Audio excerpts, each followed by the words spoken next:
Floodwater tore through the small town, carrying branches, trash cans, and broken fencing between homes. A former Navy SEAL spotted an 8-week-old German shepherd slipping from a branch in the current. He reached the puppy just as the water ripped both of them away from the street. Clinging to an iron fence, he dragged them onto a rooftop and thought they were finally safe. Then the soaked puppy stiffened, staring toward a silver sedan half-submerged across the flooded road. 3 weak knocks reached them through the rain, forcing him to choose whether to enter the water again. Stay with this story to the end, and please like and subscribe for more journeys of loyalty and healing. By the last week of October, Cedar Hollow looked like the kind of town people slowed down to admire. Red oak leaves collected along Main Street in soft drifts. Maples burned orange against the darker hills. Pumpkins sat beneath the awnings of the hardware store and bakery, and beyond the last row of houses, fields rolled toward wooded ridges, already losing their summer green. The only thing wrong with the picture was the rain. It had fallen for 3 days without properly stopping. Sometimes it softened to a mist, but never long enough for the streets to dry. Water filled roadside ditches. Leaves plastered themselves across storm drains. The creek south of town had risen until its brown surface nearly touched the underside of a pedestrian bridge. At the community boathouse near the lower lake, Nate Rowan stood beneath a leaking overhang and drove the final screw into a replacement window frame.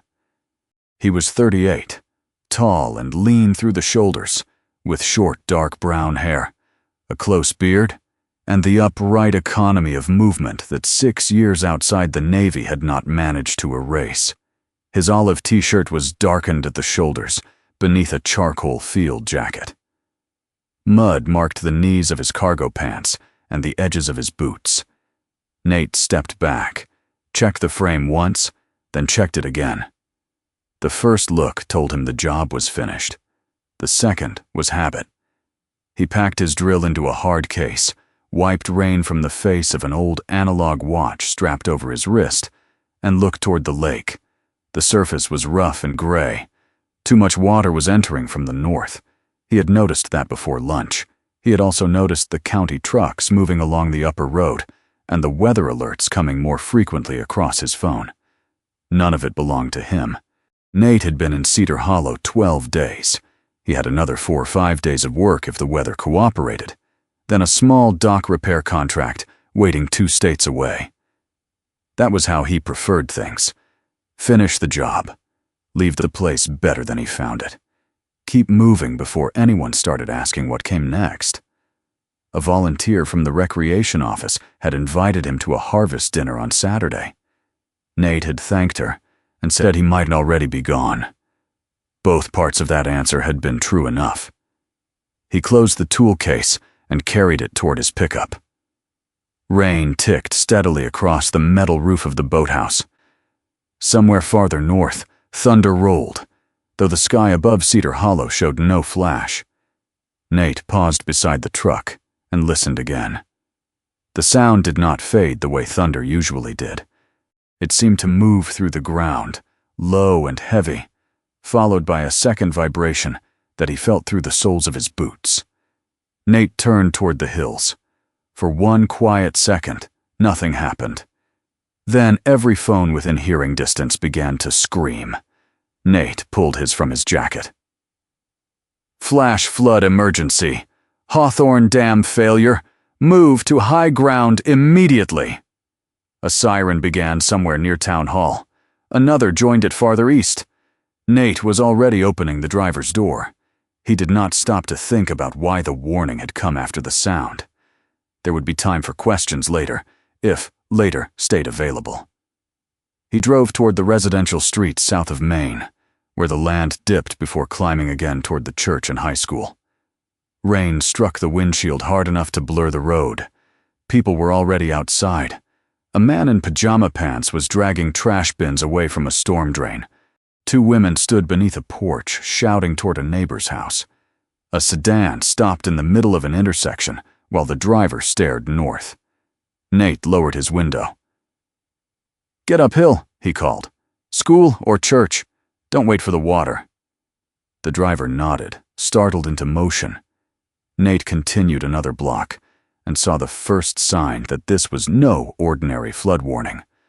Water came around the corner ahead of him carrying leaves, branches, a plastic lawn chair, and half of somebody's wooden fence. It was only knee-deep at first, spreading fast across the pavement. Then more water appeared behind it. Nate braked, reversed into a driveway, and abandoned the truck on higher ground. A woman on the second-floor balcony of a pale yellow house was shouting down to someone inside. Nate ran through the yard. "Who's still in there?" "My sister and the kids." He entered through the side door before the water reached it. Inside, a young mother was trying to pull rubber boots onto a little boy, while a girl no older than 6 cried beside the stairs. "Leave the boots," Nate said. "Upstairs. Now." The mother looked toward the front windows. "My car." "Forget the car." His voice was not loud. It didn't need to be. "Take the girl. I've got him." Something in his tone settled the room.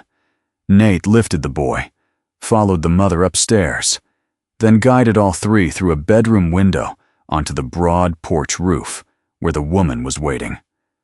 The boy gripped Nate's collar with both hands. "Is our house going away?"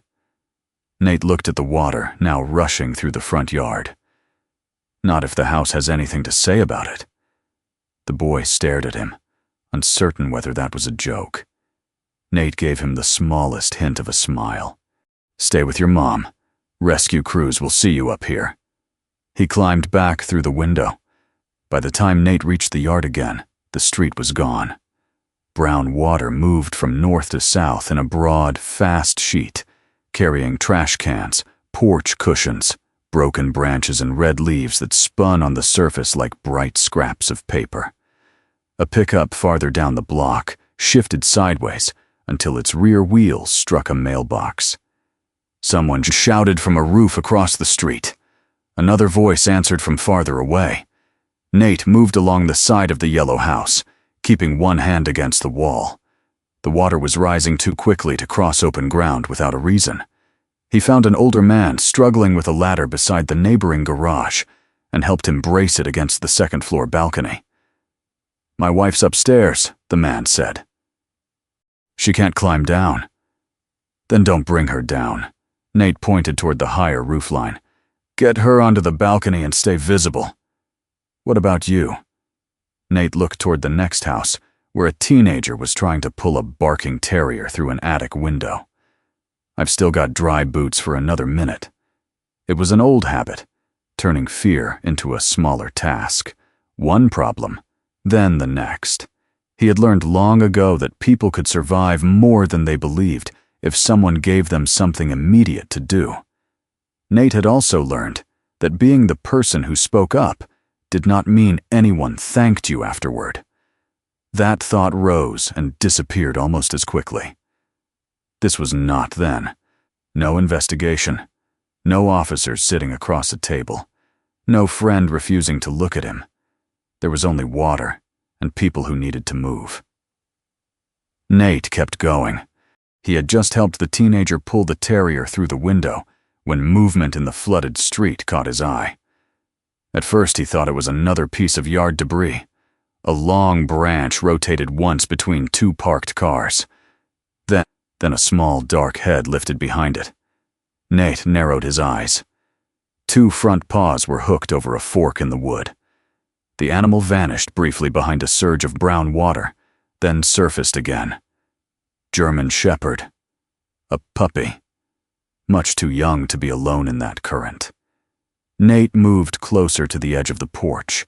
The puppy's coat was black and tan, soaked flat against a body that could not have weighed more than 15 or 16 pounds. A broad, dark saddle covered the back and shoulders. One ear tried to stand, while the other folded sideways. The puppy was not swimming.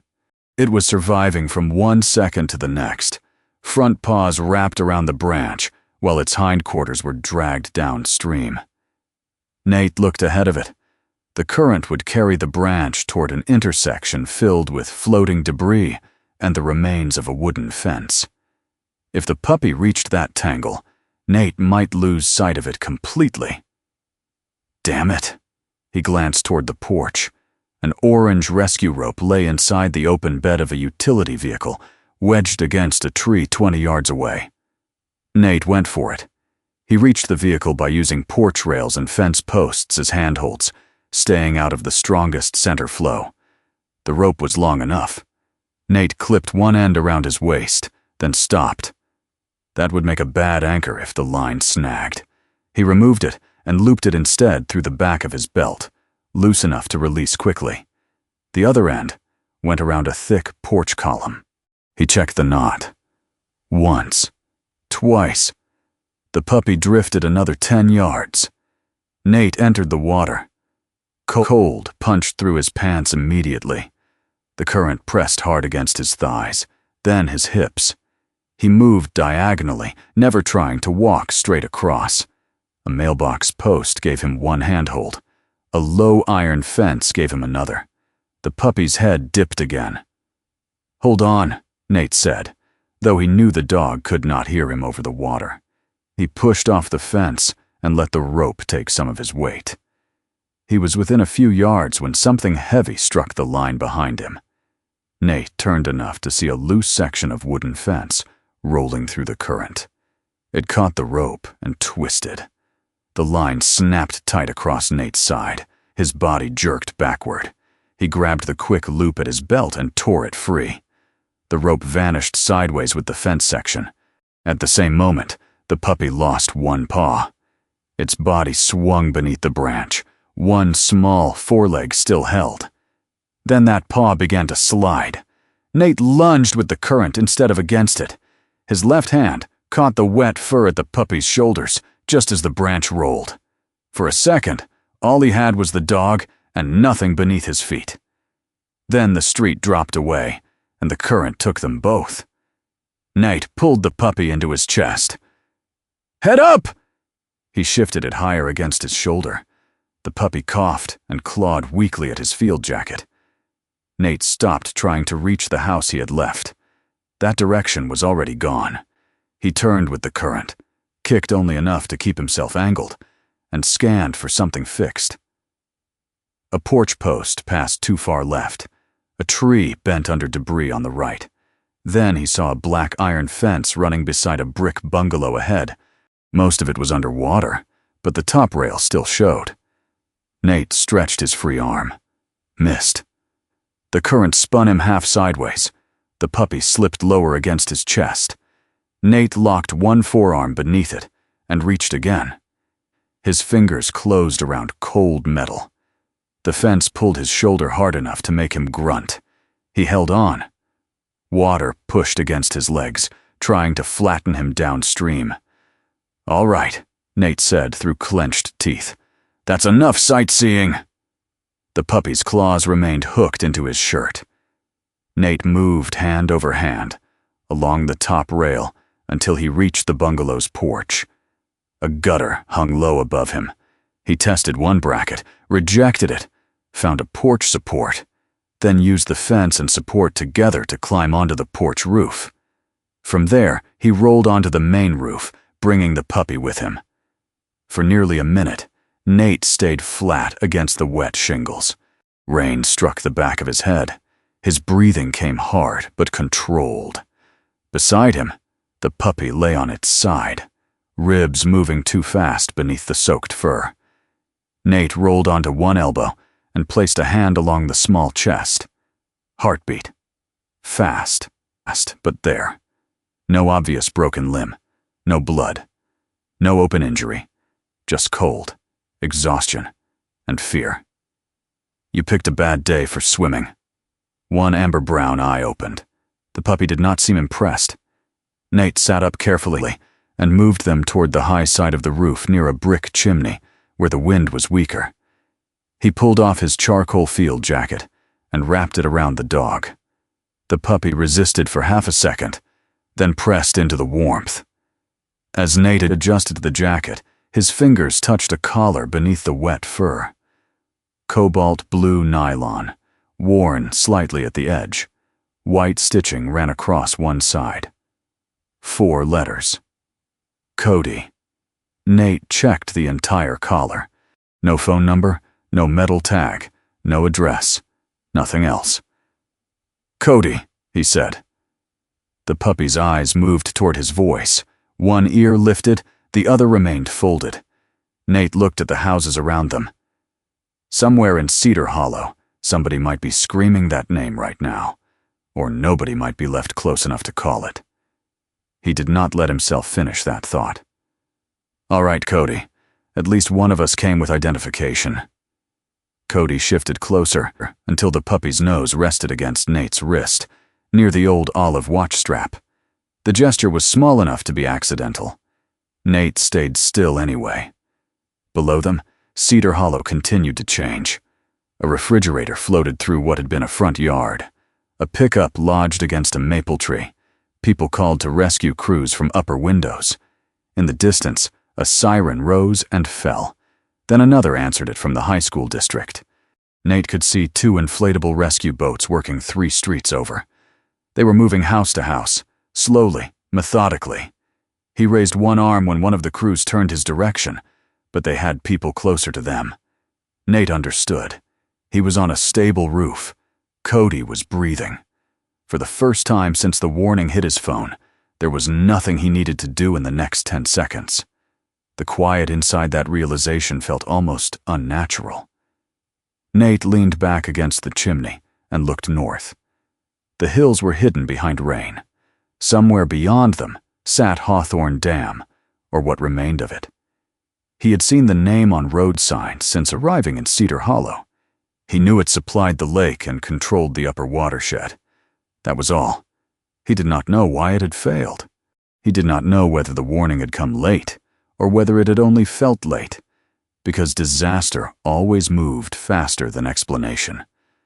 Those questions belonged to people with maps, instruments, and authority. Nate had spent years learning to leave questions like that where they belonged. He looked down at Cody. The puppy had stopped trembling quite as hard. "We wait," Nate said. "That's the smart move." Cody blinked and lowered its chin onto the jacket. A minute later, the puppy raised its head again. Nate noticed because the change was immediate. Cody had been exhausted enough to sag into the fabric. Now the small body stiffened. The right ear lifted as far as it could. The left ear twitched forward beneath its fold. Cody turned toward the opposite side of the flooded street. Nate followed the puppy's gaze. A silver sedan sat wedged at an angle between a tree trunk and the remains of a fence. Water covered most of the doors. Only the upper windows and roof remained clearly visible. Nate had already seen the vehicle. He had assumed it was empty. Cody stood, unsteady on the wet shingles. "Easy." Nate reached for the jacket, afraid the puppy might wander toward the edge. Cody took 2 short steps instead, stopped, and stared at the sedan. A low whine escaped. Nate listened. Rain.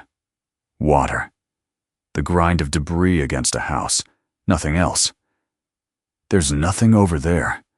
Cody whined again. Not louder. More insistent. The puppy's eyes did not leave the car. Nate moved closer to the roof edge and crouched. He scanned the windshield. Mud streaked the glass. The front of the vehicle pointed slightly downward, caught where the current had pushed it sideways. No open door. No person on the roof. Nate waited. A metallic sound reached him. Faint. He almost dismissed it as debris striking the body of the car. Knock. He leaned forward. 2 more. Knock. Knock. Cody gave another short whine. Nate's attention sharpened. He watched the passenger side window. For several seconds, there was nothing. Then a pale shape moved behind the glass. A hand. It struck the window once and disappeared. Nate looked at the water between the roof and the sedan. The open center of the street was still moving too fast. But along the yards, the current broke around hedges, fence posts, and trees. There might be a route. Not a good route. a possible one. Behind him, Cody stood inside the folds of Nate's jacket, wet ears aimed toward the car. Nate had spent 6 years becoming very good at knowing when a problem was no longer his. He looked at the handprint fading behind the rain-streaked glass. Then he looked down at the puppy who had made him notice it. Nate pulled the jacket tighter around Cody and moved the dog toward the highest sheltered section beside the chimney. "Stay here." Cody immediately started to follow. Nate put one hand gently against the puppy's chest. "Not this time." He turned back toward the sedan and began studying the route between the houses. Waiting for rescue was still the safest choice for Nate. It was no longer the choice he was going to make. Nate kept one hand against Cody's chest until the puppy stopped trying to follow him. The highest section of the roof sat behind the brick chimney, where a smaller porch roof broke some of the wind and kept the shingles from taking the full force of the rain. Nate folded his charcoal field jacket beneath Cody, building a shallow nest against the bricks, then checked the distance to the roof edge, far enough that the puppy would have to make a deliberate effort to reach it. Not perfect. Better than nothing. "Stay." Cody stood the moment Nate removed his hand. Nate exhaled through his nose and put the hand back. "We're going to have to work on your definition of that." The puppy stared up at him, one ear trying to rise while the other folded damply toward the side of its head. Nate did not pretend an 8-week-old dog understood a command simply because he needed it to. He lowered his voice, kept his palm gently against Cody's chest, and waited until the small body settled. "Stay." This time Cody hesitated, then lowered onto the jacket. Nate moved away slowly. 2 steps. He looked back. Cody had already lifted its head. Good enough. The silver sedan below remained wedged between the maple tree and the remains of a fence, angled nose down toward the faster part of the current. The hand behind the glass had disappeared. Nate crouched near the roof edge and studied everything between him and the car. Going directly through the center of the flooded street would be stupidity dressed as courage. The water there carried whole sections of fence and heavy branches fast enough to knock a person unconscious.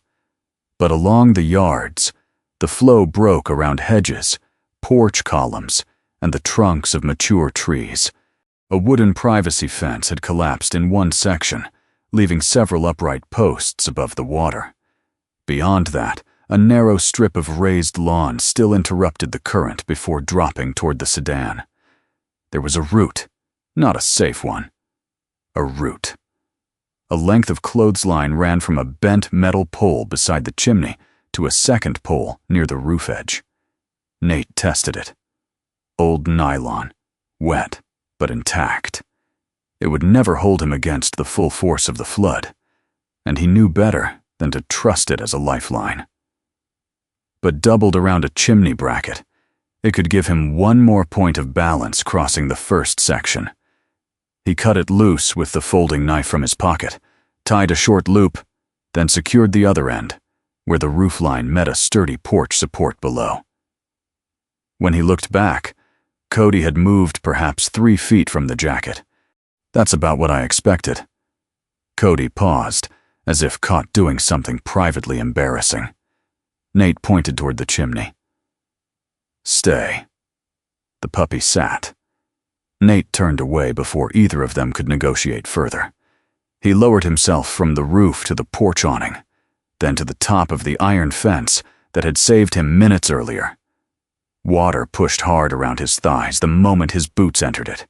He kept his body side on to the current and moved toward the first upright fence post. Every decision had to be made before the water forced one on him. He reached the raised strip of lawn, crossed it in 4 steps, then entered water again, beside a hedge almost flattened by the flood. The sedan was close enough now that he could see mud streaking the windows. "Can you hear me?" he shouted toward the passenger side. Nothing. Nate moved another few feet, braced himself against a tree trunk, and shouted again. "Inside the silver car, can you hear me?" A shape moved behind the window. Then a woman's face appeared through the dirty glass. Her hair was plastered along one side of her cheek. Water inside the vehicle reached almost to her shoulders. She lifted one hand. Nate felt the situation tighten. She was conscious. That was good. The water level wasn't. He reached the rear corner of the car and put a hand against the roof. The vehicle shifted slightly beneath the pressure of the current. Nate immediately stopped moving. The maple trunk pinned the front left side. A broken section of fence trapped the rear. As long as both held, the sedan might stay where it was. If either moved, the current would take the car. "Don't try the doors," Nate called. The woman nodded. Already learned that. Her voice was muffled through the glass, but steady. "Name?" "Aaron." "I'm Nate. I'm going to get you out, Aaron, but I need you to move slowly. Can you get toward the passenger side without slipping under?" "I think so." "Don't think. Try one hand first." She did. Her movements were controlled, deliberate. That told Nate something important. Fear had not taken over yet. The driver's side sat lower. The passenger side rear window remained several inches above the water inside. The pressure outside the doors made forcing them open a poor option. Breaking a window, without controlling the flow, could flood the interior suddenly and destabilize Aaron. Nate looked around for something better than his folding knife. A plastic tool case had lodged against the broken fence 10 feet behind him. He remembered seeing it when he crossed the lawn. Getting it meant stepping away from the car. Staying meant trying to improvise with less. Aaron read the hesitation through the window. "What do you need?" "Something that doesn't fold when I hit glass with it." The corner of her mouth moved despite everything. "Fair." Nate glanced toward the case again. "I'm going to move away for about 30 seconds. Stay on the high side. Keep your head near that rear window." "You're leaving?" "For 30 seconds. Make it 20. Nate almost smiled. "Now I know you're doing all right." He worked back along the fence, reached the tool case, and pulled it free from a tangle of branches. Inside were 2 screwdrivers, pliers, a short pry bar, and a small hammer. He took the hammer and pry bar. When he returned, Aaron was still where he had left her. One arm braced across the passenger seat. Water inside the car had risen another inch. Nate tapped the upper corner of the rear passenger window first, testing how the glass responded. "When this gives, water may come in fast. Move your face away from it." Aaron turned, shielding herself with one arm. Nate struck near the corner. Once. Twice. The safety glass fractured into a web but held. He struck again. A section collapsed inward. Water surged through the opening. Aaron gasped, but stayed high. Nate cleared enough glass from the edge to make space without reaching blindly inside. "Don't come through yet." Wasn't planning to. The car shifted under his hand. Both of them froze. Somewhere beneath the water, wood cracked. The sedan moved perhaps 6 inches downstream and stopped again against the maple. Nate looked at the tree trunk. The bark where the bumper pressed against it had begun to strip away. They did not have much time. "Aaron, listen carefully. I need you to turn so your feet come first. Keep one hand on the roof liner until I have your wrist. If the car moves, then we move with it long enough to reach the yard. Don't fight the current head on." She looked at him through this broken window. "You say that like you've done this before. Not with this car." It was the closest thing to humor he had available.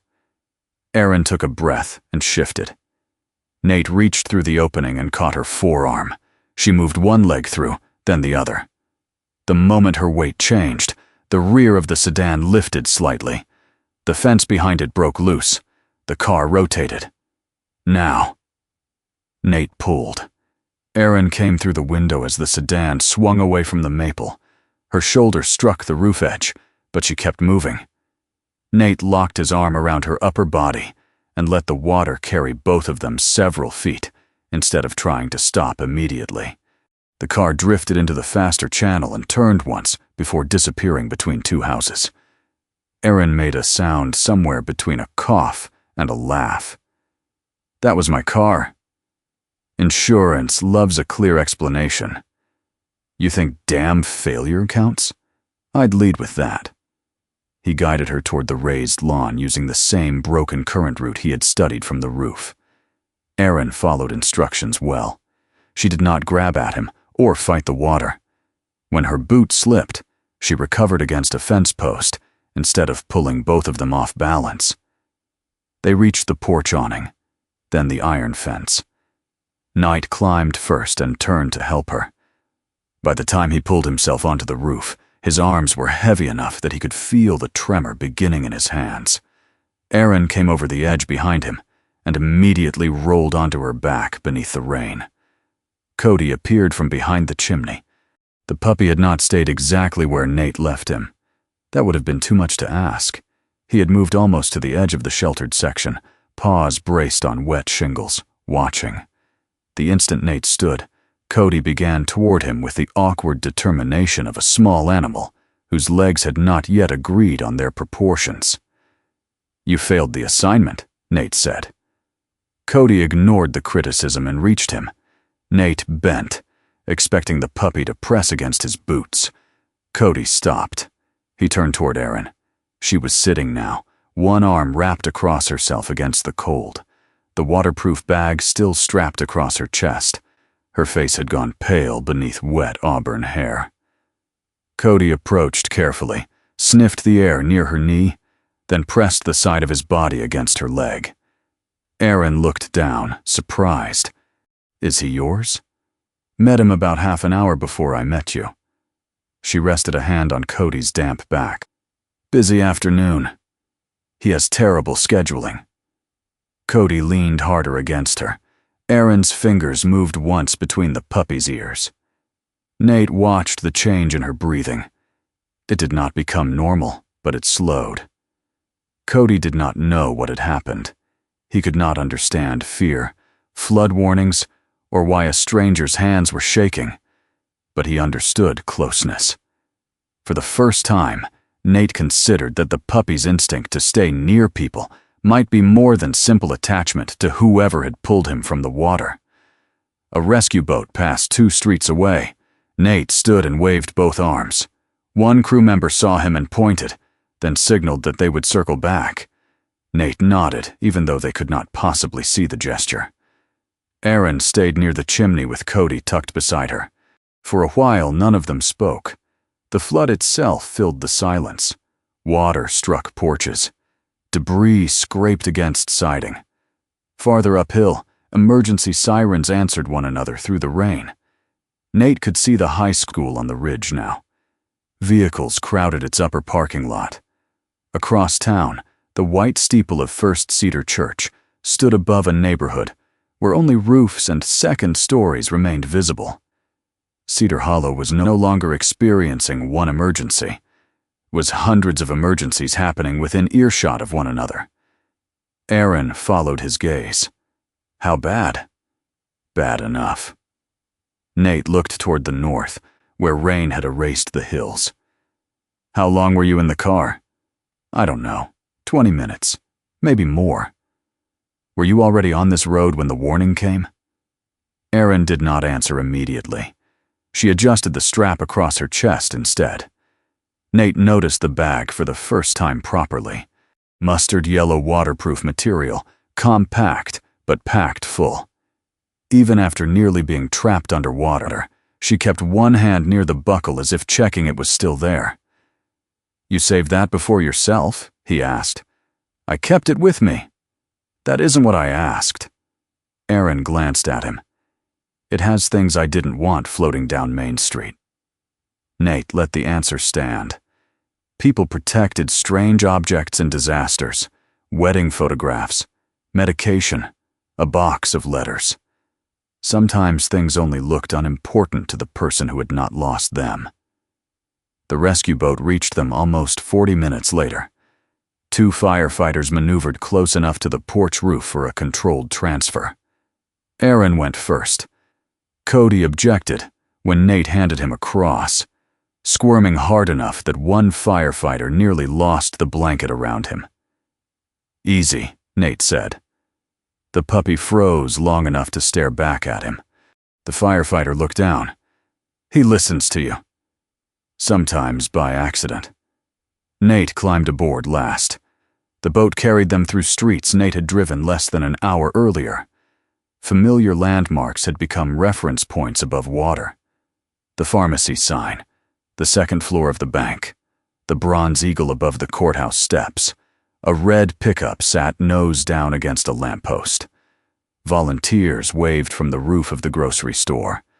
Nate stopped counting the number of people waiting to be reached. Cody sat between his boots, wrapped in a donated blanket, every few seconds lifting his head, as though confirming Nate was still there.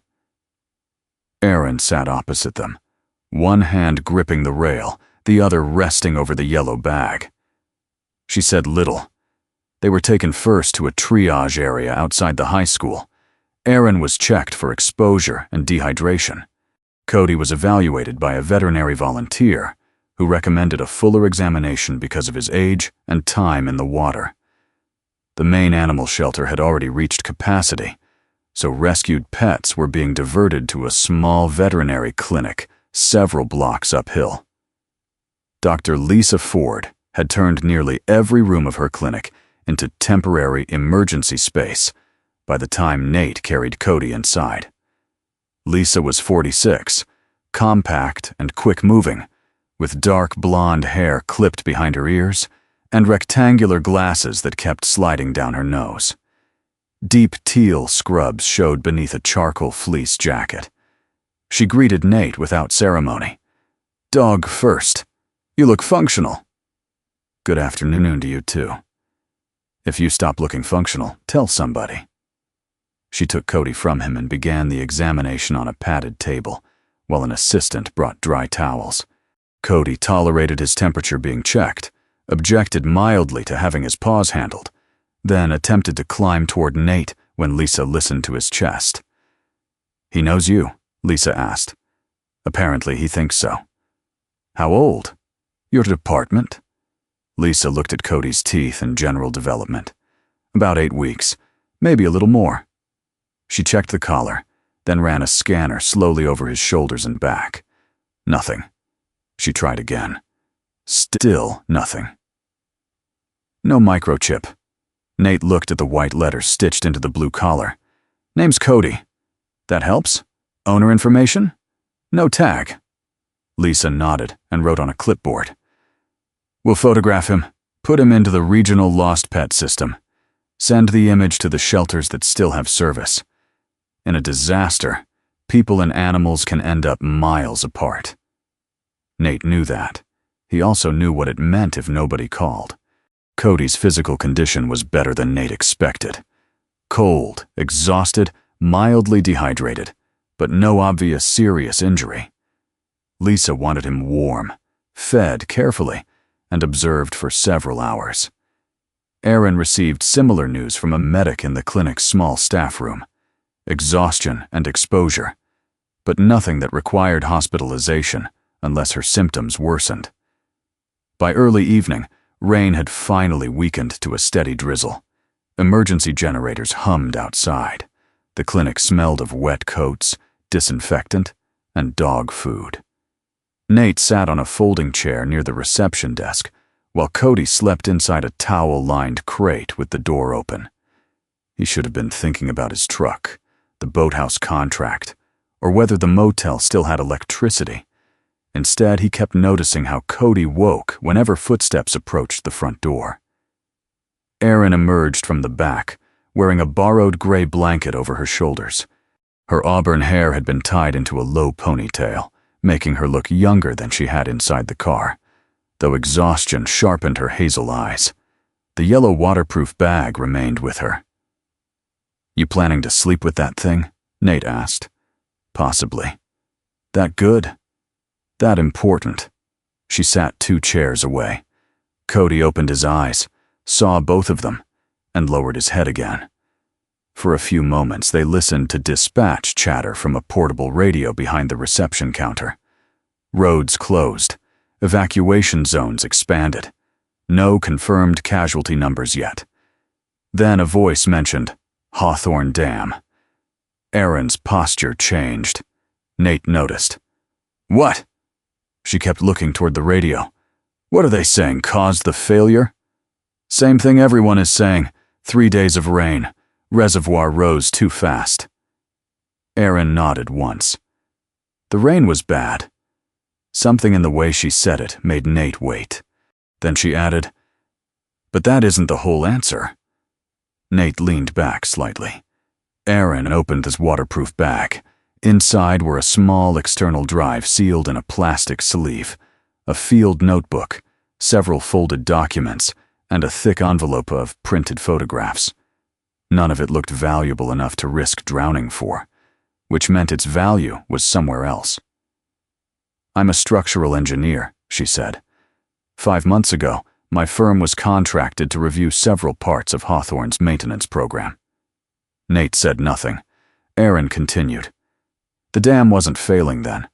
I'm not saying I predicted today, but there were problems that needed attention before another heavy weather season." She pulled out a folded copy of a report, but did not hand it over. "What kind of problems?" "Internal drainage readings that didn't match what they should have been. Seepage in one section that needed further evaluation. And the control assembly on Spillway Gate 3 was old enough that I recommended replacement." "Recommended? Formally. What happened?" "I sent the report, then a supplemental report when I didn't get a clear answer." She opened the field notebook to a marked page. 2 months later, the maintenance system showed the main items as completed. Nate looked at her. "And they weren't. That's the part I can prove only halfway." She pulled 3 photographs from the envelope and laid them on the chair between them. Metal housings, concrete, a control assembly marked with dates Nate did not understand. "I was back near Hawthorn 3 weeks ago for unrelated work. I took these. Some of the equipment that was supposed to have been replaced looked exactly the same." "Looking the same isn't proof it wasn't replaced." Erin looked at him sharply, then nodded. "No, it isn't." That answer made Nate trust her slightly more. "Why were you driving toward the dam today?" "The rain." She rubbed both hands over her face. "I kept thinking about those reports. This morning I decided to get photographs from the south access point and send an urgent note to the county and my firm. The north road was already closed, so I turned back toward town." "And the water found you first?" "Yes." Nate looked at the photographs again. "So what exactly do you know?" Erin answered carefully. "I know the field condition did not match what the paperwork said had been completed." "And what don't you know?" Her eyes moved to the documents. "I don't know whether it was bad record-keeping, incomplete maintenance, somebody signing off without checking, or something worse. Money? I don't know where the money went. There it was. Not an accusation. A hole." Nate felt something old and unwelcome shift behind his ribs. Reports, warnings, people deciding what counted as enough proof. He knew how quickly truth became personal once someone's job, reputation, or loyalty entered the room. His instinct was immediate. Hand it to somebody else. Walk away. "You need the state investigators," he said. "I know." "Not me. I didn't ask you." That stopped him. Erin folded the photographs back into the envelope. Nate almost laughed. "Good. I'm grateful you pulled me out of the car, Nate. That doesn't make you responsible for Hawthorn." Exactly. The words should have relieved him. Instead, they left an odd emptiness. Lisa appeared from the hallway. "Cody can stay here tonight. We'll keep him warm and watch him. If somebody claims him, I'll verify before releasing him." Nate stood. "That works?" Cody woke. Nate crouched beside the crate and rubbed 2 fingers lightly behind the puppy's right ear. "You heard the doctor. You're in professional hands now." Cody licked once at his knuckle. Knight stood again and headed for the door. He had nearly reached it when he felt a tug against his right pant leg. He stopped. Cody had followed him from the open crate. The puppy had a small fold of Nate's dark cargo pants between his teeth. "Seriously?" Cody pulled once. Not hard enough to move Nate, hard enough to make the point. Lisa folded her arms. "Interesting. He's 8 weeks old. Everything is interesting." Nate bent and gently freed the fabric. Cody immediately took it again. Aaron covered the beginning of a smile with one hand. "You appear to have been selected." "I pulled him out of a flood 6 hours ago. That isn't a legal adoption process." Lisa pointed toward the puppy. "Explain that to counsel." Nate crouched. Cody released the pant leg and sat directly between his boots. The humor faded. Nate understood what he was seeing. Not destiny. Not some mystical bond. A frightened young dog had lost everything familiar in a matter of hours. Nate was the one person who had reached into the water, held him above it, disappeared from the roof, and then returned. Cody had learned one simple thing about him. Nate came back, and now the puppy did not want to test whether that would happen again. Nate rested a hand along Cody's neck. For years, leaving had been easy, precisely because nobody expected him to return. He looked toward Lisa. "You have food for him?" "Obviously." "Something I can take?" Lisa smiled slightly. "I thought you were leaving him here." "So did I." 5 minutes later, Nate walked out carrying a small bag of puppy food, 2 towels, and instructions he had not asked for. Cody followed close enough that his shoulder repeatedly brushed Nate's boot. Behind him, Aaron zipped the waterproof bag closed. Nate paused at the doorway and looked back. "Send copies of everything to the state before you sleep." "I will." "And don't accuse anybody until somebody can prove what happened." Aaron studied him for a moment. "That sounds personal." Nate looked down at Cody. "Probably." Then he stepped outside into the wet autumn evening. He had planned to leave Cedar Hollow as soon as the roads opened. Now he had a German Shepherd puppy at his heel, a woman inside the clinic carrying reports that did not match reality, and one question he had no good reason to care about but could no longer quite ignore. If Hawthorn's repairs had really been completed, why had the old equipment still been there? By the second morning after the flood, Cedar Hollow no longer looked like a town waiting for the water to rise. It looked like a town learning what the water had left behind. The rain had stopped sometime before dawn, leaving a low gray sky and streets lined with mud, wet leaves, overturned trash bins, and furniture dragged out of damaged houses. The high school gym had become the largest shelter in town. Cots filled the basketball court from one baseline to the other. First, Cedar Church served hot food from folding tables beneath its covered entrance. At the supermarket, volunteers stacked bottled water beside portable generators and boxes of donated blankets. Cars moved slowly along the streets that had reopened, their tires leaving dark tracks through silt. Nate Rowan had planned to spend the morning recovering his pickup and checking whether the boathouse still existed. Instead, at 7:30, he found himself carrying bed frames across the high school gym, while Cody followed close enough to step on the heel of his boot twice. "You keep doing that," Nate told him, "and one of us is going to learn a lesson." Cody looked up, one ear standing higher than the other, then trotted directly into the path of a volunteer, carrying a stack of pillows. Nate caught him by the chest before the collision. "Apparently, it's going to be me." He had left Cody at Dr. Lisa Ford's clinic overnight, but when Nate arrived that morning to ask whether anyone had claimed the puppy, Lisa had handed Cody over with a leash, a small bag of food, and the expression of someone who had already made a decision on another person's behalf. "He slept," she had said. "He ate. He tried to climb into the laundry basket, twice. Any owner? Not yet. So he stays here. Lisa had looked at Cody. Cody had looked at Nate. Then Cody had taken the end of Nate's cargo pants gently between his teeth. Lisa had raised one eyebrow. Excellent argument. Nate had taken the leash. Temporary. You keep saying that like it's legally binding. Now Cody moved through the shelter, as though the entire building had been arranged for his inspection. Children knew his name within 20 minutes. An older woman with silver hair and a red cardigan asked where Nate had found him. A man sleeping on a cot sat up just to scratch Cody beneath the chin. One little boy, no older than 5, hugged the puppy around the shoulders before his mother could stop him. Cody stiffened for half a second, then leaned into the child instead of pulling away. Nate watched that more carefully than he expected to.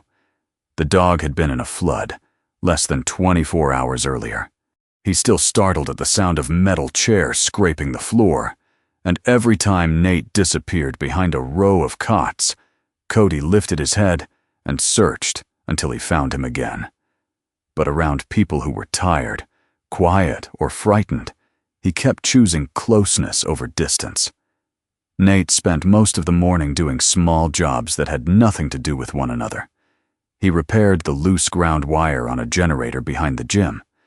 He carried a box of canned food to the church. He helped 2 elderly residents move damp photo albums from a house that had been cleared for entry. Every task ended with someone giving him another name. Ruth from Maple Street. Danny from the hardware store. Mrs. Cole, whose furnace was still underwater. Nate had spent years making sure he could leave a town without much being left behind, except paid invoices and repaired wood. By noon, he already knew which volunteer made coffee too strong and which entrance to the gym stuck when the air turned damp.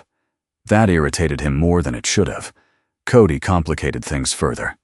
People stopped Nate because of the puppy. Some only wanted to pet him. Others asked whether he had been found near their neighborhood because they were still missing a dog, a cat, 2 goats, 1 elderly beagle, and, according to a handwritten note taped beside the gym doors, a green parakeet named Henry who answered to country music. Lisa had posted Cody's photograph through every system still functioning. 2 families had called. One missing German shepherd was 9 months old. The other had a white chest patch Cody did not have. Neither matched. Nate asked Lisa again anyway when she passed through the shelter carrying medical supplies. Anything else? No. You'll call. Immediately. Good. Lisa gave him a sideways look. You ask that very casually for a man who has checked 4 times. I like closure. That must be why you keep moving. Nate watched her walk away before deciding not to dignify that with an answer. The first real tension of the day arrived from a phone screen. Aaron Shaw was standing near a folding table at the far end of the gym, reviewing messages, while a volunteer taped charging cords along the wall. Her mustard yellow waterproof bag sat on the chair beside her. Nate saw her expression change before he knew why. She turned the phone toward him. A local community page had reposted her name from an old consulting document connected to Hawthorn Dam.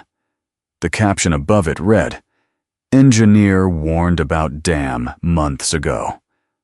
Why was nothing done?" The comments beneath were worse. Some blamed the county. Some blamed Hawthorn's age. Some blamed Aaron directly. One asked why a professional who knew the dam was unsafe had allowed families to keep living downstream. Another accused her of protecting her firm until the flood made silence impossible. Nate handed the phone back. Don't read the comments. That's your expert recommendation? It's my expert recommendation on comments. Erin did not smile. Her auburn hair was tied low, and she wore the same dusty blue Henley beneath a borrowed fleece jacket. She looked rested enough to stand without swaying now, but not enough to hide how little she had slept. They're asking the obvious question. No, they're asking the easiest question. I knew there were problems. You wrote them down. And the dam still broke. Nate leaned one hand on the folding table. Were you the operator? No. Could you close the dam? No. Order an evacuation? No. Then stop changing your job after the fact. Aaron looked at him. That's convenient. It's accurate. She zipped the yellow bag closed more sharply than necessary. I sent copies to the state this morning. They can take it from here. Nate heard more than the sentence itself. He knew that tone. Not surrender exactly. Something cleaner.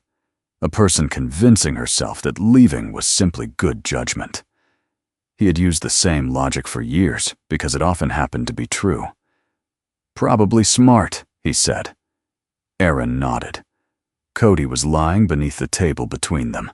At the sound of Aaron's chair scraping backward, the puppy lifted his head. She bent to pick up the bag. Cody stood, crossed the short space to her, and sat directly against her boot. Aaron looked down. Your dog has boundary issues. Not my dog. Cody leaned harder. Nate looked away for a second. Aaron rested her fingers lightly between Cody's uneven ears. I've already done what I was supposed to do. Nate nearly agreed again. Instead, he heard his own words from years of short contracts and quiet departures. I've done my part. Someone else handles the rest. He looked back at the yellow bag. Show me the timeline. Aaron frowned. What? Not your conclusions. The dates. What you saw, when you reported it. What changed afterward. I thought you wanted no part of this. I still don't want part of it. That clears things up. I want to know whether the facts are as messy as the comments. That was different from investigating, and Nate intended to keep it that way. Aaron studied him for a moment, then lowered the bag onto the table again. They spent the next 2 hours in a small classroom beside the gym, using a whiteboard that still had fractions written across the top from the previous school week. Cody slept under Nate's chair until someone in the hallway dropped a metal water bottle, at which point he woke, checked Nate, then settled again. Aaron arranged everything chronologically. 5 months earlier, structural review. 3 repair recommendations. 4 months earlier, supplemental report. 3 months earlier, acknowledgement from regional infrastructure. 2 months earlier, system entries showing the principal work orders completed. 3 weeks earlier, Aaron's unrelated site visit and photographs showing conditions she believed did not match those entries. Nate kept interrupting whenever language drifted ahead of evidence. You said never replaced. I said it looked like the old assembly. Those aren't the same sentence. Aaron gave him an irritated look. You enjoy this? No. You're good at it. That's different. The financial records made the picture more complicated. Aaron had access to public project summaries and several procurement records attached to her old consulting file. Over 18 months, more than $600,000 had been allocated across drainage work, erosion control, gate maintenance, electrical components, and inspection services associated with Hawthorn. Some items had photographs or work logs showing obvious completion. A drainage access had been cleared. Part of a retaining section had been reinforced. Several smaller maintenance jobs appeared legitimate. That mattered. If everything had looked false, the mystery would have been simpler. Instead, most of the paperwork looked boring. Then Aaron found the invoice for the Spillway Gate 3 control assembly. She placed it beside a photograph. Purchase approved, she said. Delivered. Installed. Final acceptance signed. Nate studied the invoice, then the photograph taken 3 weeks before the storm. The control housing in the image was weathered. Its paint faded at the corners. That proves it's old. It proves it looks old. So maybe the replacement used the old housing. Possible. Maybe the photo date is wrong. It isn't. Maybe the installation happened after this photo. Aaron tapped the acceptance date. 6 weeks before. Nate looked again. One document said the work was complete. The field photograph suggested otherwise. Not proof of theft, proof of a question. That was enough to create the next action. They needed the original work order history. Aaron knew who kept it. Carol Dunn worked from a temporary records room in the town library because part of the municipal office had taken water. She was 60, small and straight-backed, with silver-gray hair cut into a neat bob and reading glasses hanging from a burgundy cord around her neck. When Nate and Aaron arrived, Carol was standing between 2 metal carts loaded with archive boxes, directing 3 volunteers who were trying to separate damp records from dry ones. "If that box says 2019 zoning, it goes on the blue tarp," she said without looking up. "If it says payroll, you did not hear me say blue tarp." One volunteer changed direction immediately. Carol finally saw Aaron. "I was wondering when somebody would come asking." Aaron stopped. "About Hawthorn?" "About everything."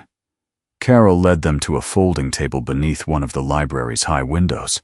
Cody remained beside Nate rather than wandering toward the boxes, mostly because Nate kept the leash short.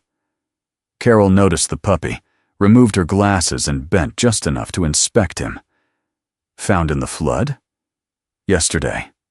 "No owner?" "Not yet." Carol gave Cody one careful scratch beneath the chin and returned to business, as though affection had been a clerical task she had now completed. Aaron explained what they needed, the revision history on the work orders tied to her recommendations. Carol did not react dramatically. She opened the municipal archive system on an old laptop, entered 2 project numbers, then frowned. "These were migrated twice. Meaning?" "Meaning the current record shows what exists now. I need the archived revision logs if you want to know what existed before." "How long?" Carol looked at the carts behind her. "Under normal circumstances, 20 minutes. Today? Depends whether the backup server decides it still recognizes electricity." They waited. That obstacle changed the rhythm rather than stopping it. Nate helped move archive boxes, while Aaron searched her own paper copies for project numbers. Cody sat near the end of an aisle, watching people pass. A teenage volunteer approached with a cracker. Nate intercepted it. "He has food. I was just giving him one. He's 8 weeks old and met a veterinarian yesterday. I'd rather not explain crackers." The teenager looked disappointed. Cody looked betrayed. "Both of you will recover." 40 minutes later, Carol called them over. The revision logs had loaded. She pointed to Aaron's first work order. The original status read, "Priority repair, engineering review required." 3 weeks later, it had changed to, "Routine maintenance, scheduled." Then, 6 weeks after that, "Routine maintenance, completed." The same pattern appeared on a second item. Aaron leaned closer. "Who changed the classification?" Carol scrolled. "Different user IDs at different stages." "Who approved final completion?" Carol opened the signature field. A name appeared. Glenn Ward, Regional Infrastructure Director. Aaron looked at Nate. Carol immediately held up one finger. "No." Aaron blinked. "No what?" "No making that face." "What face?" "The face people make when they think a signature solved the mystery." Nate almost smiled. Carol continued. "Glenn signs hundreds of final approvals. Department heads certify the work. Procurement attaches invoices. His office signs the package. His name here proves his office approved it. It does not prove he stood at Hawthorn and watched somebody install a motor." "That sounds familiar," Aaron said, glancing at Nate. "Good," Nate replied. The findings still mattered. Aaron's warnings had not simply disappeared. Their classification had changed, and the jobs were later marked complete. But the trail did not yet say why. Carol printed the revision history. That was the local payoff they needed. The reports had not been ignored in the simplest sense. They had been transformed. The question had deepened. By evening, the shelter had grown louder as more residents returned from checking damaged homes. Nate and Aaron went back to the gym because there was nowhere else useful to go. Cody had been awake too long and finally surrendered beneath a folding chair beside Nate's boots. Aaron spread the revision printouts across a table while volunteers served soup nearby. An older man stopped beside them. He wore a forest green flannel shirt under a worn brown canvas vest. His white hair was thin, his hands broad and rough. A carpenter's pencil sat in the vest pocket even though there was no visible reason for it. The man looked first at the papers, then at Cody. German Shepherd? Mostly impossible ears right now, Nate said. The man crouched and held out the back of his hand. Cody sniffed it, then moved closer. Good little fellow. Aaron folded one of the pages. Did you work at Hawthorn? The man looked at her. 31 years. That got Nate's attention. I'm Pete Walsh. Aaron introduced herself. Pete's expression changed slightly at her name. I heard about your report. Apparently everybody has. Pete did not comment on that. He pointed toward the page beneath Aaron's hand.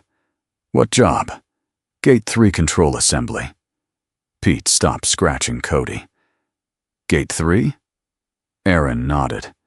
Do you know when the state team will inspect it? Tomorrow morning. Pete straightened slowly. Ask what mode they find it in. Nate frowned. Mode? Pete pulled out the chair opposite them. Gate 3 has an automatic control. Under normal operating conditions, rising levels can trigger the sequence it's supposed to follow.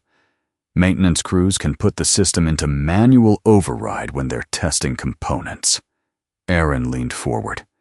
If they replaced the control assembly, they would have used manual mode. Most likely. What happens if they leave it there?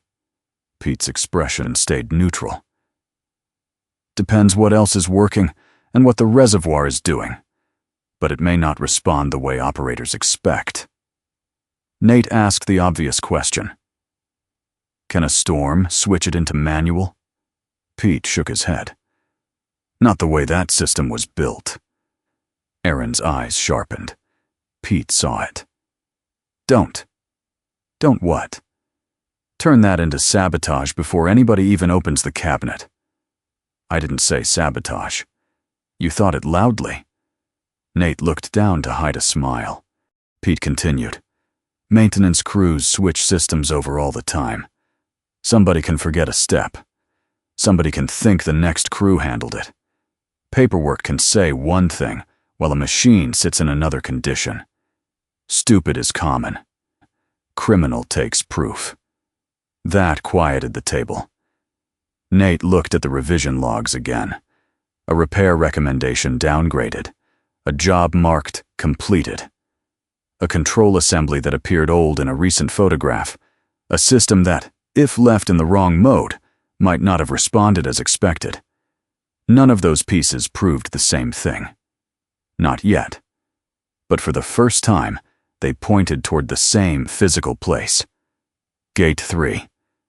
Aaron's phone buzzed. She read the message twice. What? The state inspection team got access approval. When? 7 tomorrow morning. Another line appeared. Aaron read it silently. They want me there because of my original engineering report. Pete nodded once. Then tomorrow somebody stops guessing. Nate looked toward Cody. The puppy had fallen asleep with one paw resting across the toe of Nate's boot, indifferent to gates, budgets, and the arguments of adults. Nate had expected the mystery around Hawthorn to become simpler once they found a record that did not match reality. Instead, every answer had made the question more precise. Aaron's report had not vanished. Someone had changed how the repairs were classified. The work had been signed off. And now there was one thing only the damaged dam itself could answer. Nate gathered the printed revision logs and slid them back toward Aaron. Take copies. You're still coming tomorrow? He looked at her. I thought I said I didn't want part of this. You did. Nate glanced down at Cody, then at the crowded shelter around them. Apparently, I've been wrong about my schedule a lot lately. Outside the gym doors, Cedar Hollow had gone dark except for generators, emergency lights, and the red glow of tail lamps moving slowly through wet streets. Tomorrow morning, for the first time, the paperwork would have to stand beside the machine it claimed had been repaired. The road to Hawthorn ended at a temporary checkpoint, where the pavement disappeared beneath a layer of dried mud and crushed leaves. Nate stood beside Aaron while a county worker checked their names against a clipboard and waved a state utility truck through ahead of them. Beyond the barricade, the landscape looked strangely stripped down. The reservoir had dropped far enough to expose a wide band of wet earth along the shoreline. Red oak leaves were packed into the chain-link fence in thick mats. Sections of the service road had buckled where water had cut beneath them, and farther ahead, part of the dam's outer slope had been torn open into dark bands of soil and stone. The noise was quieter than Nate expected. No rushing wall of water, no sirens, only generators, pumps, radios, and the occasional metallic knock of equipment being moved into place. 3 days earlier, Hawthorn had announced itself by braking. Now it seemed to be waiting for people to explain what had happened. Cody was not going inside the restricted area. A rescue coordinator had established a staging point beside the checkpoint, where bottled water, radios, and medical supplies were being distributed to field crews. The puppy remained there, with a county employee named Marla, wrapped in the same small blanket Lisa had given Nate. Cody watched Nate through the fence while Aaron signed the access sheet. You'll be fine, Nate told him. Cody stood. Nate pointed toward the blanket. Don't make this a debate. Cody took 1 step forward. Marla laughed. I've got him. That's what worries me. He's persuasive. He weighs 15 pounds. So far. Nate crouched and rubbed Cody once beneath the jaw. The puppy pressed his nose against Nate's wrist, then reluctantly turned toward Marla when she offered a chew toy. Nate left before Cody could reconsider. The state team had already begun work when he and Aaron reached the inspection zone. The man directing them was Mark Ellis, 52, a state dam safety engineer with salt and pepper hair, a high forehead, and the calm manner of someone who had spent years telling impatient people that evidence did not move faster because they wanted it to. He wore a Navy field shell over a pale blue shirt, dark khaki work pants, and a white hard hat. A waterproof notebook stayed in one hand. Mark greeted Aaron first. I reviewed your original report last night. What do you think? I think reports are useful because they tell me what somebody saw then. Today, I need to see what's here now. Aaron nodded. Mark looked at Nate. And you're Rowan? Nate. You were with Ms. Shaw during the flood. I pulled her out of the car. And you saw the documents she had with her that day. Yes. That may matter later.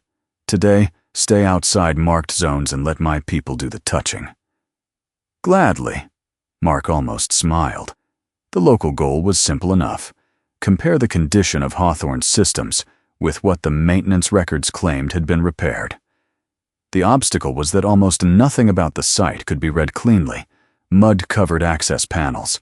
Several electrical enclosures had taken water. One walkway had been closed because the concrete beneath it needed structural review. Photographs had to be matched to serial numbers and installation locations. Aaron could identify the systems she had inspected months earlier, but she was not allowed to treat familiarity as proof. That suited Nate. He watched Mark's team work slowly. At the drainage section Aaron had flagged, one engineer measured flow paths, while another photographed staining along the concrete. At the seepage area, Mark refused to offer an opinion until survey data came back. Then they reached the equipment associated with Spillway Gate 3. Aaron became very still. The control housing stood beneath a protective cover, weathered at the corners, and stained by years of exposure.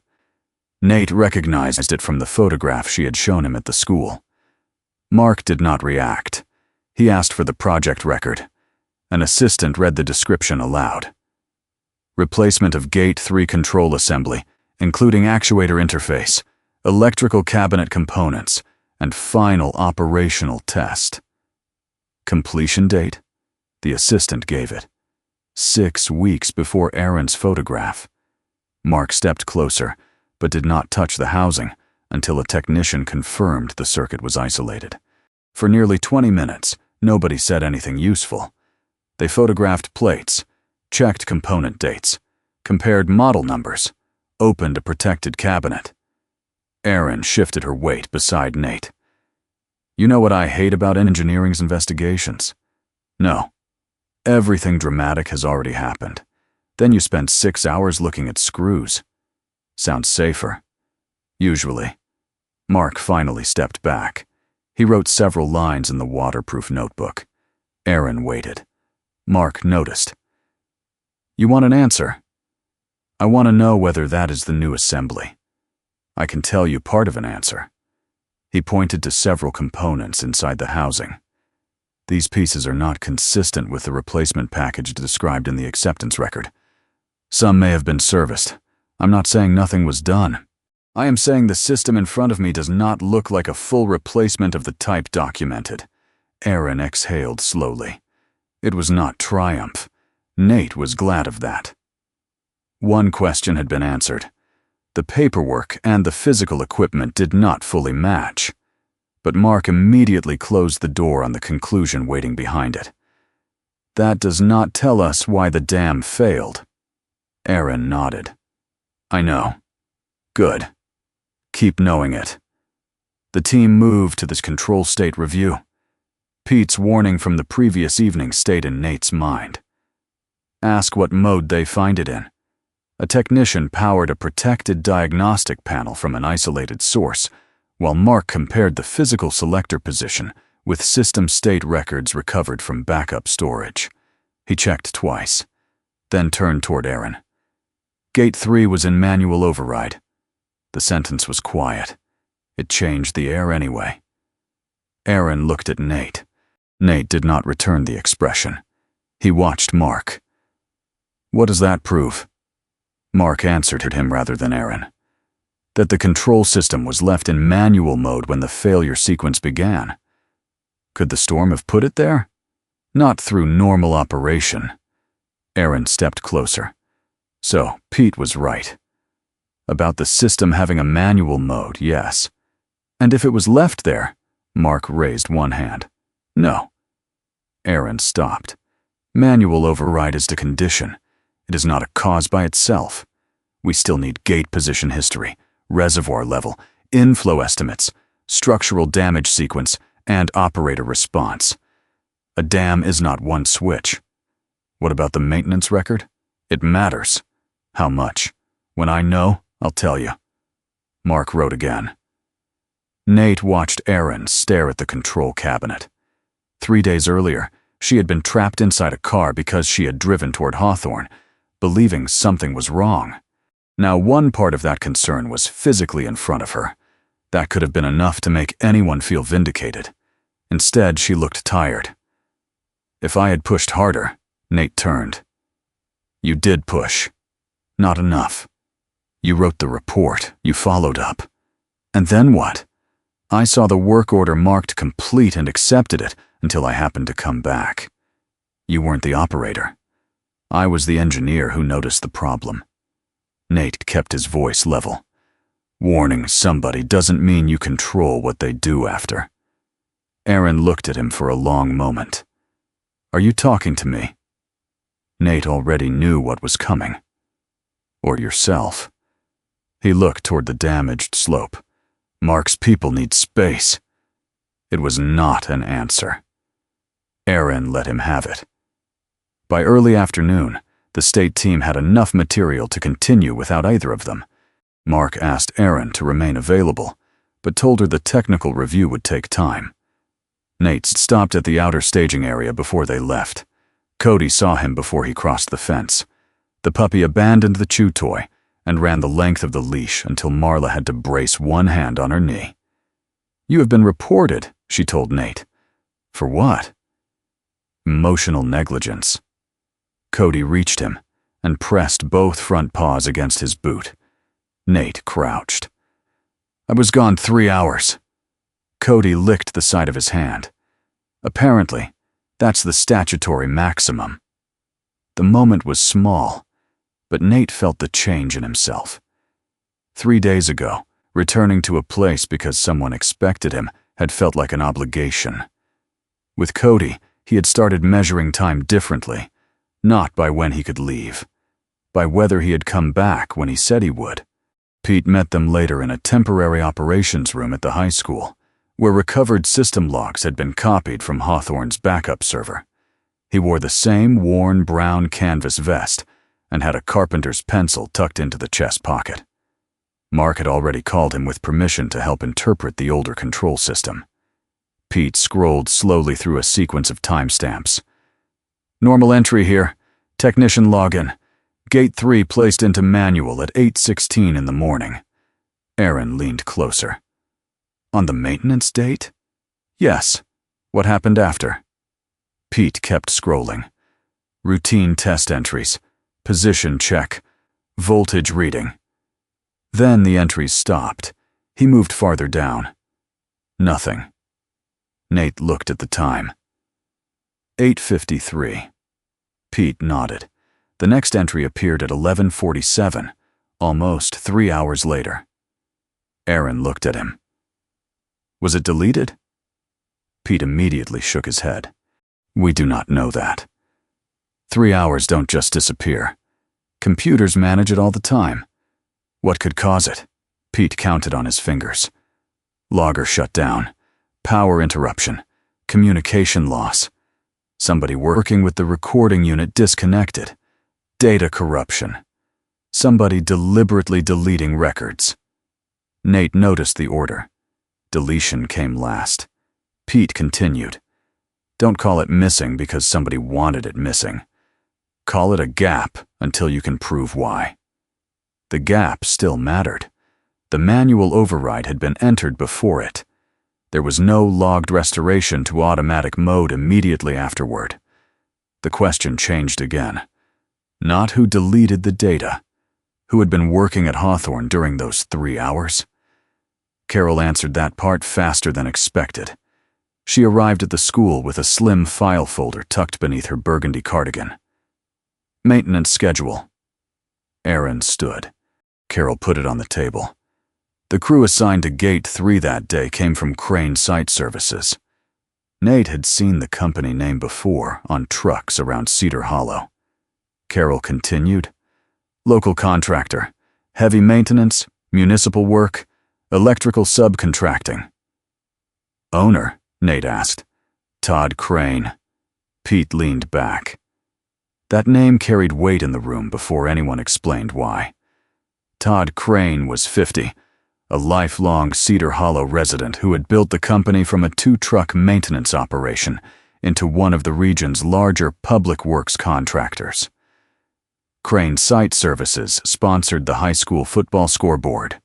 Todd donated generators during winter outages and paid for fireworks at the town's summer festival.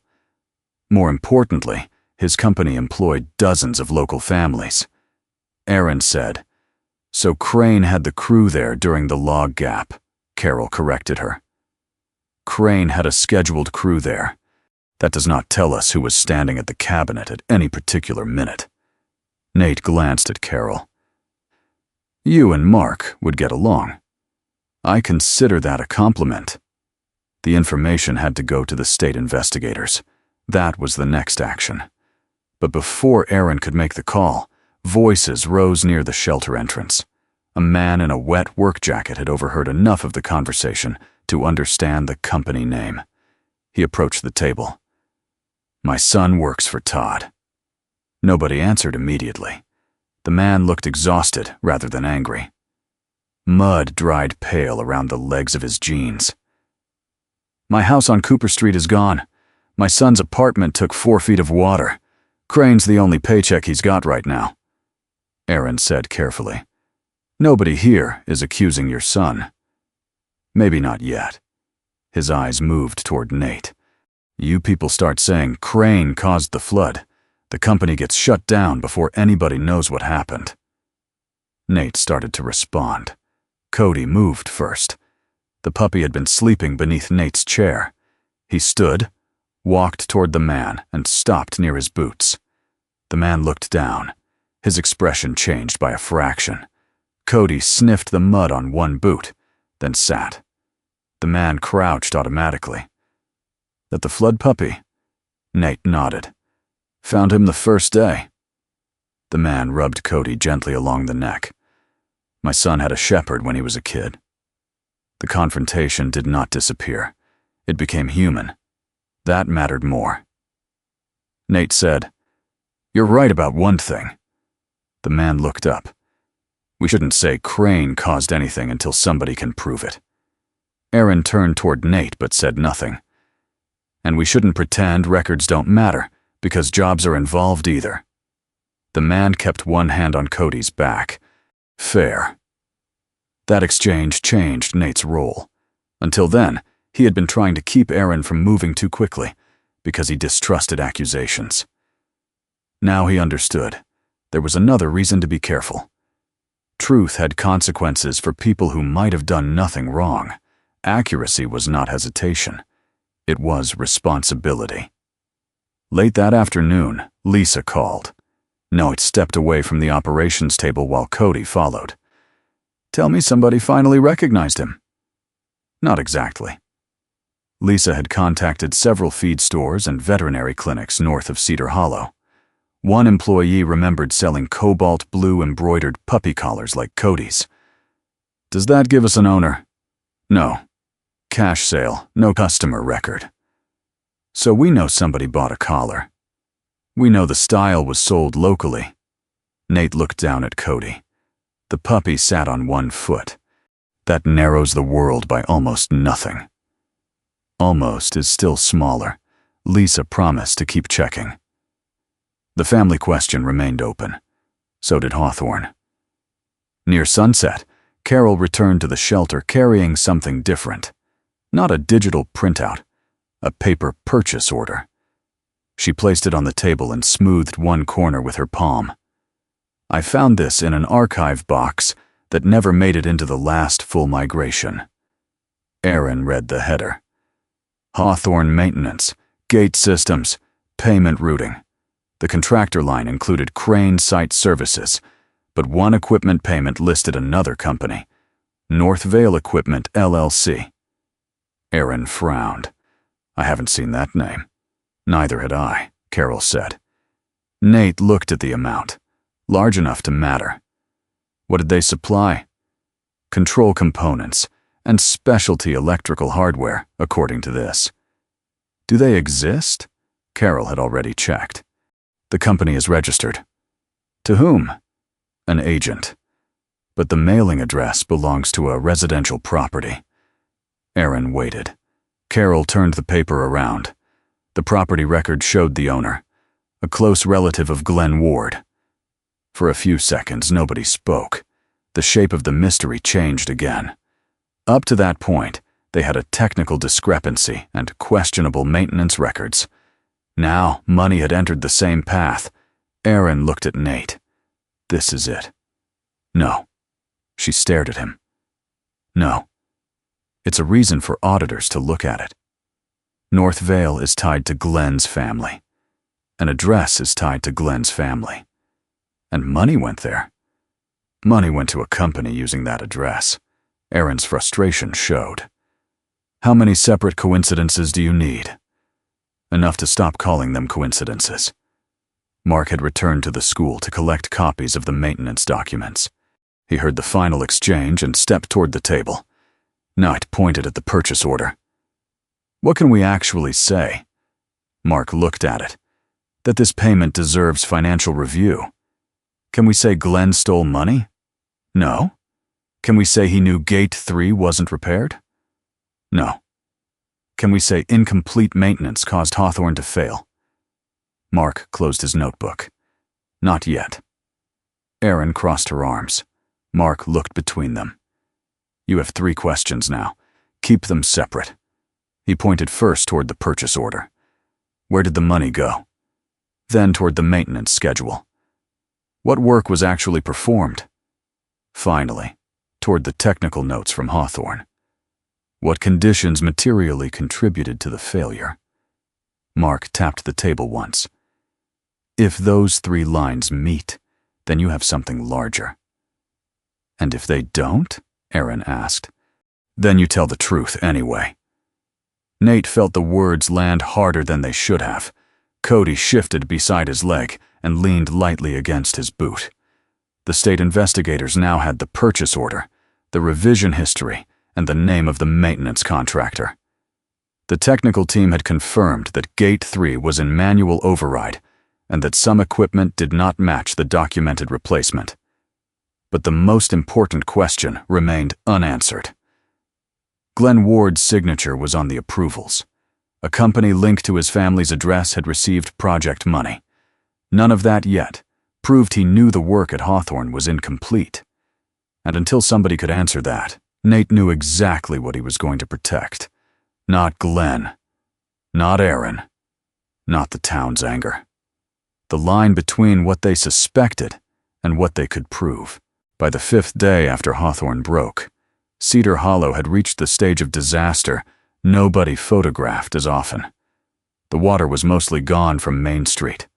What remained were insurance adjusters, stacks of ruined drywall, hand-painted signs telling volunteers where to leave bottled water, and families standing in front of houses trying to decide what could still be saved.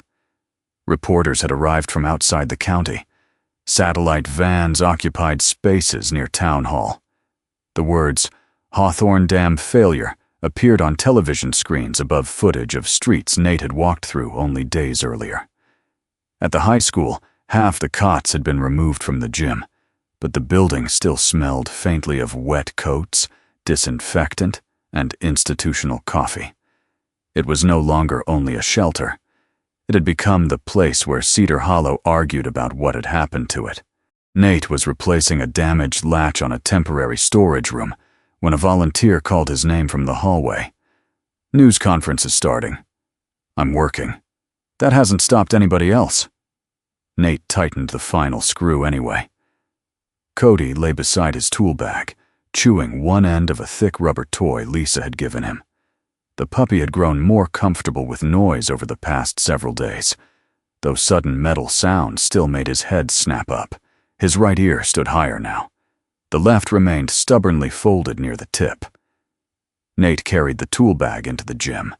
A television had been rolled onto a wheeled stand near the scorer's table. 20 or 30 people gathered around it. Erin stood near the back with Carol, Pete, and Mark. Cody immediately spotted Erin and tugged once at the leash. Nate let him go the few extra feet. He settled beside her boot. On screen, Glenn Ward stood behind a row of microphones outside the temporary county offices. Nate had seen Glenn's signature often enough during the past 2 days. The man himself looked less remarkable than the name had become. 53, broad through the middle, neatly combed brown-gray hair, light blue shirt beneath a dark navy quarter-zip. He spoke calmly, even when reporters interrupted. Hawthorn was constructed more than 60 years ago, Glenn said. The rainfall event that preceded the failure exceeded several regional projections. We have also identified inconsistencies in portions of the maintenance record, and those will be reviewed fully. A reporter asked whether repairs recommended by Erin Shaw had actually been completed. Glenn paused before answering. I am not going to speculate about individual work orders, while state engineers are still examining the site. Administrative records can contain errors. That is different from saying, maintenance did not occur. Another voice called out. Did you know the dam was unsafe? I did not receive information indicating an imminent failure. Technically careful. Nate noticed Mark watching without expression. Then Glenn added, We should also be cautious about evaluating old engineering recommendations with the benefit of hindsight. Many professionals contributed to Hawthorn over the years. It would be unfair to the community to reduce a complex event to one person, one contractor, or one document before the evidence is complete. Around the television, several people murmured. Erin folded her arms. He just made me part of the explanation without saying my name. Mark answered quietly. He also said several things that are true. Erin turned. You're defending him? No. Hawthorn is old. The rain was extreme. Administrative errors do exist. So does unfinished maintenance. Yes. Then why does it sound like he has the better argument? Because incomplete truths are easier to say than complete ones. Nate looked toward the screen. That was the problem. Glenn was not standing there claiming nothing had gone wrong. He was placing every confirmed fact inside a larger uncertainty. Old dam, exceptional storm, complicated paperwork, shared responsibility. None of those statements erased what they had found. They only made certainty harder. And certainty was exactly what people wanted. A woman near the bleachers shook her head. My house is gone. I don't care whose paperwork was messy. A man beside her said, I care if somebody was paid to fix the thing and didn't. Another voice answered, and what happens to crane workers if the state shuts them down? The gym divided without anyone asking it to. Nate had seen that before, too. Once people stopped arguing about facts and began arguing about what those facts might cost them, listening became harder. Erin picked up her waterproof bag. I need to prepare for tonight. The town council had scheduled a public meeting for 6 o'clock. Mark would present the state's preliminary technical findings. Carol had been asked to explain the work order history. Pete would speak only if questions arose about the old gate control system. Erin had been given time to present her original inspection timeline. Nate had not planned to speak at all. That suited him. His phone vibrated. He stepped toward the hallway and answered. It was the contractor handling his next job. Road access to the site had reopened. The crew could start whenever Nate arrived. The man on the other end was patient, but the message underneath the words was simple. They had waited. Now they needed an answer. You still coming? The contractor asked. Nate looked through the open gym doors.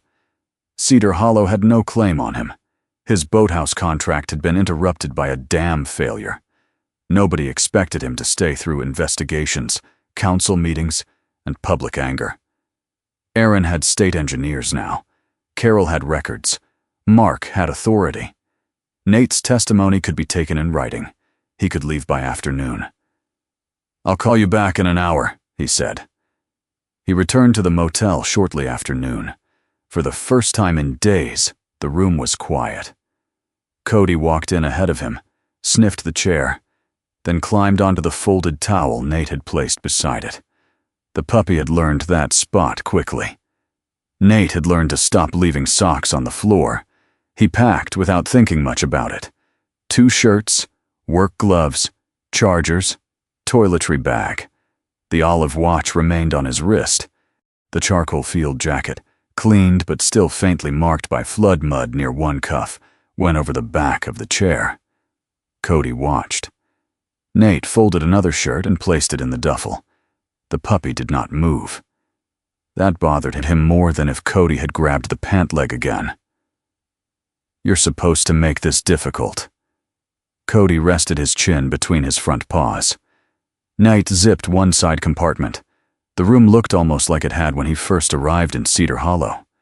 Temporary. Easy to leave. Nothing personal except a blue-collared German Shepherd puppy staring at him from beside the chair. His phone displayed the contractor's number again. He did not call. A knock came instead. Erin stood outside with the yellow waterproof bag over one shoulder. Her hair was tied back, and she had changed into her dusty blue Henley beneath the tan field jacket she had recovered from the clinic. She glanced at the duffel on the bed. You're leaving. It was not accusation, That made it worse. My next job reopened. Aaron nodded. Makes sense. Cody stood and went to her. She scratched behind his good ear. Nate waited for her to ask him to stay. She did not. I came because the state auditor found something, she said. And because Mark said they may want you at the meeting tonight.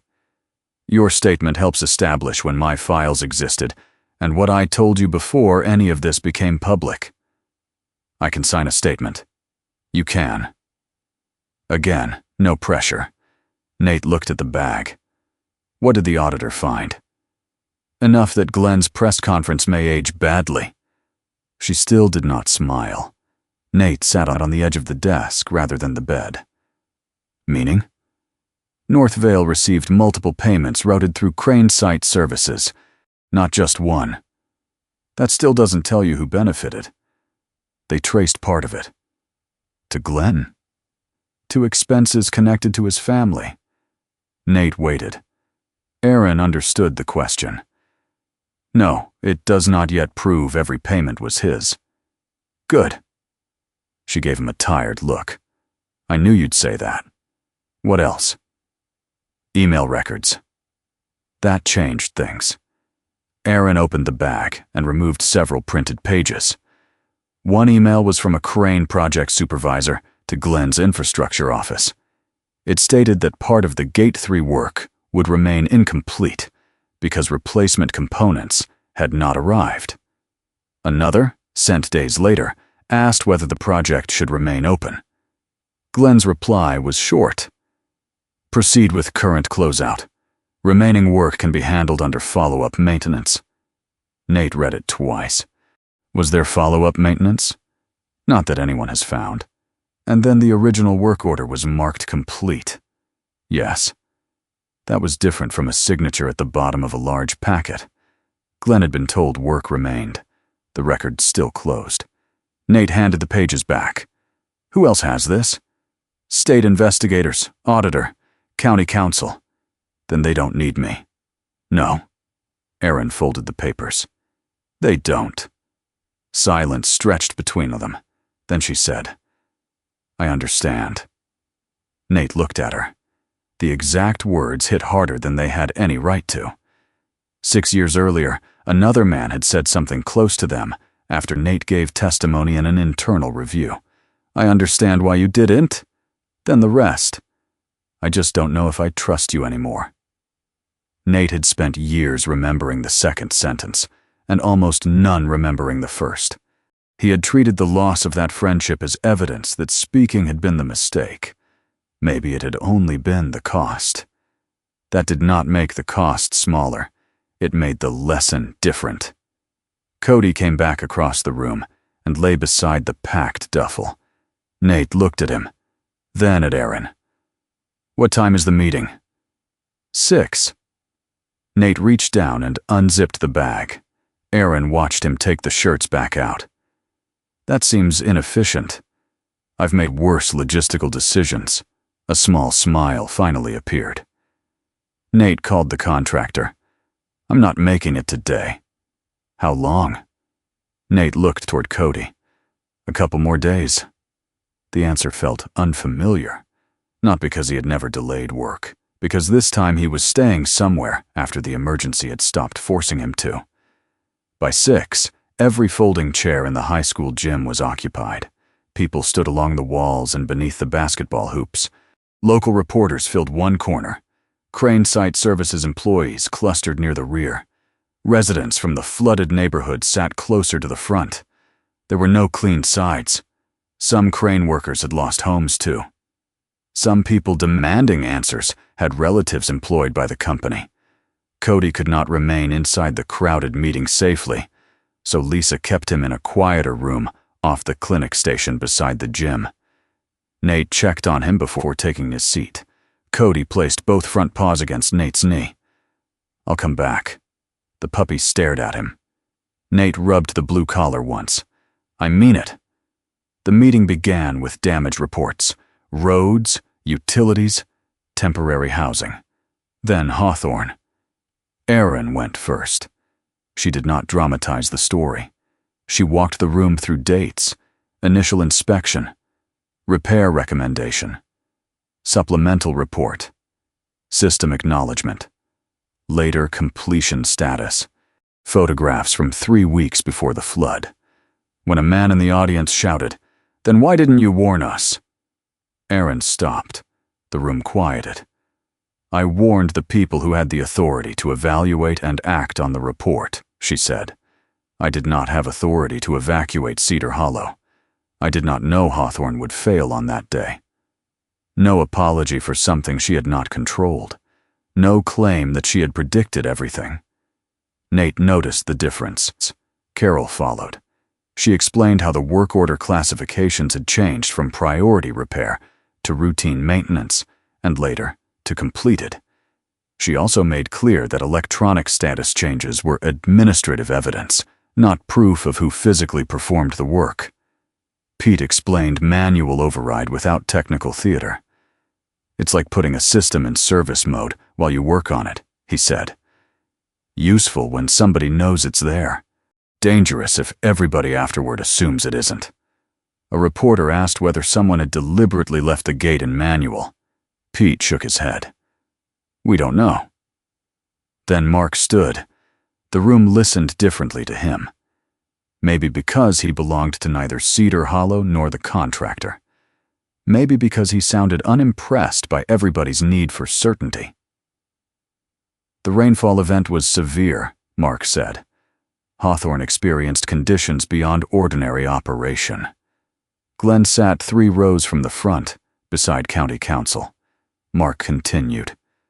"However, our preliminary review has also confirmed that portions of documented maintenance were not completed as described, and Spillway Gate 3 entered the failure sequence in manual override." A murmur moved through the room. Mark waited. "We are not saying one unreplaced component caused the dam to fail. We are not saying proper maintenance would guarantee Hawthorn survived the storm. What we can say at this stage is that unresolved maintenance conditions and the operational state of Gate 3 reduced the system's ability to manage an already extreme event." He paused.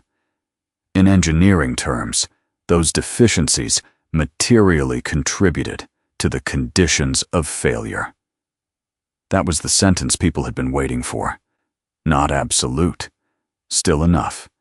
Then the state auditor presented the financial findings. Northvale Equipment had received repeated payments through Crane Site Services, tied to Hawthorn projects. Several transfers later paid expenses associated with property and accounts connected to Glenn Ward's immediate family. More damaging were the internal emails. Glenn had been notified that some Gate 3 work remained incomplete.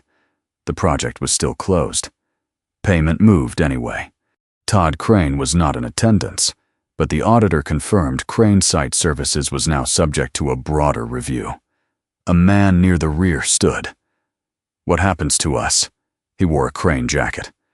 "We didn't approve invoices. We just showed up where they sent us." That question shifted the room. The mayor answered before anger could. The county was working with state emergency funds to transfer qualified workers onto cleanup and reconstruction contracts where possible. Crane's public infrastructure work would be suspended pending review, but individual employees were not being treated as responsible for management decisions. The relief was not complete, but neither was the punishment indiscriminate. Nate thought of the man whose son worked for Todd. Accuracy had mattered. Then his name was called. He stood. There was no rush of courage, no sudden healing, only the uncomfortable awareness that people were turning to look at him. He walked to the microphone. County Council asked simple questions. Had Nate rescued Aaron on the day Hawthorn failed? Yes. Was she carrying the waterproof bag then? Yes. Had Nate seen some of the documents and photographs before public allegations against Glenn Ward began? Yes. What had Aaron told him that evening? Nate chose the words carefully. She said field conditions she had observed did not appear to match work the records listed as completed. Did she tell you Glenn Ward stole money? No. Did she tell you she knew why Hawthorn failed? No. What did she tell you? That she knew there was a mismatch. She didn't know why. Someone behind him muttered something he could not hear.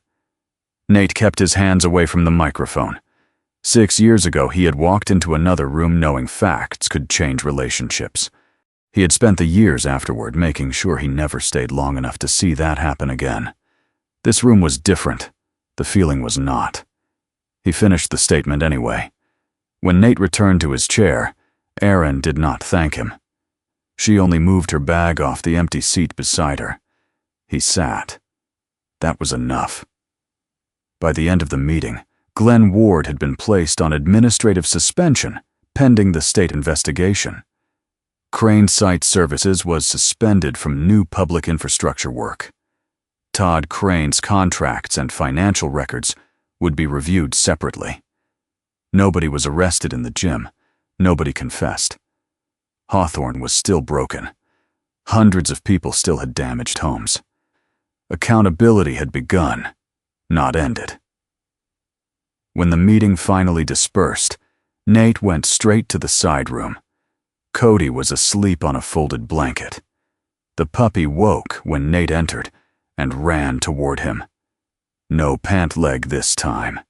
He simply leaned his entire small body against Nate's shin. Nate crouched. I came back. Cody's tail struck the floor. Nate smiled despite himself. His phone rang. Lisa. He answered while scratching beneath Cody's chin. You're standing 10 yards from me, Nate said. I'm in the clinic room, and you're in the school annex. Technically different jurisdictions. What did you find? Her voice changed. That blue collar finally helped. Nate stopped moving.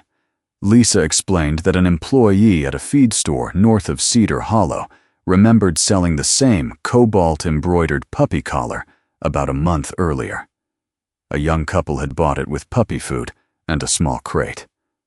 Names? Matt and Julie Lane. Nate looked down at Cody. Did you reach them? A pause. No. Why not? They're on the missing person list. The room seemed quieter. Cody looked up at Nate, amber brown eyes steady and unaware. For days, Nate had assumed finding Cody's family would solve the one uncomplicated question left in his life. Now that question had changed too. Hawthorn finally had the beginning of an answer. Cody's story had just become larger. On the 6th morning after the flood, Nate discovered that Cody had learned the sound of his truck door.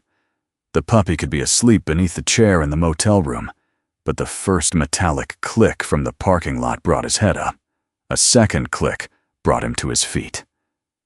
By the time Nate opened the passenger door, Cody was usually waiting beside his boot, with the expectant seriousness of an animal convinced every vehicle existed for his benefit. Other habits had arrived just as quickly. Cody slept on the left side of the chair instead of the right.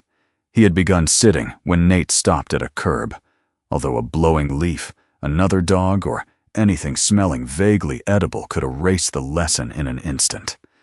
He knew the crinkle of the food bag. He knew which towel was his. And Nate, without making any conscious decision about it, had stopped buying puppy food in the smallest size. That morning, a 12-pound bag sat behind the truck seat. Nate noticed it while fastening Cody's leash. That was optimistic. Cody put both front paws against the running board. Don't answer. Nate lifted him into the cab. Less than a week. That was all it had taken for Temporary to begin collecting routines. Lisa Ford had called before breakfast and asked Nate to meet her at the clinic. She had more information about the names from the feed store. Matt Lane, 31, and Julie Lane, 29, lived east of Cedar Hollow, in a neighborhood built along an older county road above the river. According to the feed store employee, the couple had bought puppy food, a crate and the cobalt blue embroidered collar about a month earlier. They had been excited enough about the new dog that the employee remembered the name. Cody. Lisa had cross-checked the county's missing person reports. Both Matt and Julie were still listed. Nate stood beside the clinic counter while Cody investigated the lower shelf of a display rack. "Any hospital transfer under another name?" he asked. "Checked." "Shelters?" "Checked those too." "Family?" "One sister out of state. She hasn't heard from either of them since the flood." Nate looked down at Cody. "And nobody reported him separately?" "Not that we've found." Lisa folded her arms. "There's something else. The Lanes adopted him less than a month before the storm." "From where?" "A private litter outside the county. No chip was done yet. The breeder confirmed the couple took a black and tan male. Same approximate age. That removed most of the doubt about ownership. Nate had known the answer was coming. He had wanted it. That was the responsible outcome. It still felt strangely like somebody had moved a piece of furniture in a dark room and expected him not to notice. Lisa watched him for a second. "You okay?" "I found his family." "You found their names?" Nate met her eyes. "Then let's find the rest." The Lane house stood on a rise above an east side road that had reopened that morning. Floodwater had reached the first floor, but not taken the structure. Mud marked the siding waist-high. A sofa, 2 dining chairs, and a ruined mattress sat beside the driveway beneath a blue tarp. One section of porch railing had been torn away. Knight parked where county cones marked the road safe and brought Cody out. The puppy stared at the house longer than usual. Nate noticed, but did not attach meaning to it. Dogs noticed smells before people noticed anything. That did not make every pause a message. The front door was locked. Nobody answered. Nate did not enter. A woman from the neighboring property appeared carrying a plastic bin of cleaning supplies. She was in her late 50s, exhausted in the ordinary way most people in Cedar Hollow now looked exhausted. When Nate explained why he was there, she set the bin on the driveway and stared at Cody. "That's their puppy." The certainty in her voice was immediate. Cody approached the edge of the leash, nose working. The woman crouched. "They only had him a few weeks." "When did you last see them?" Nate asked. "Morning." The dam broke. Matt was loading the SUV. Julie had Cody wrapped in a towel because of the rain. "Were they evacuating?" "Trying to. We all were." She pointed east. "They went toward County 12 because the west road was already flooding." "Did you see them after that?" "No." Her expression tightened. "Their SUV turned up downriver the next day." Nate already knew that part from Lisa's notes, but hearing it beside the empty house changed the weight of it. "Was anyone inside?" "No." The vehicle had been found several miles downstream, lodged against a cluster of trees, after the water fell enough for rescue crews to reach it. The doors were open when responders found it. No one could say whether Matt and Julie had opened them, or whether the current had. There had been no confirmed bodies nearby, no hospital admissions matching them, no shelter registration, no death notification. Their names simply remained on a list under status unknown. Nate stood at the edge of the driveway, while Cody sniffed along a section of porch step that had dried in the sun. He had spent enough years around incomplete information to know how dangerous an empty space could become once fear was allowed to fill it. An empty SUV did not mean the worst. It meant an empty SUV, nothing more. "Do you know which direction the water carried the vehicle?" he asked the neighbor. "Southwest, I think, toward Willow Bend." That name meant little to Nate. He thanked her, then turned back toward the truck. Cody stopped at the passenger door and looked toward the house once more before allowing Nate to lift him inside. Aaron met them at the high school operations room, where flood maps still covered one wall beside lists of roads, utility outages, and properties awaiting secondary checks. The Hawthorn investigation was no longer hers to carry alone. State engineers, auditors, and county council had taken over the formal work, which gave her space to help with something that had no politics attached to it. Nate handed her the location where the Lane SUV had been found. If they got out before the car ended up there, where would the current have taken them? Erin did not answer immediately. She pulled down a topographic map and compared the road, river bend, and flood reports from the first afternoon. Depends when they exited.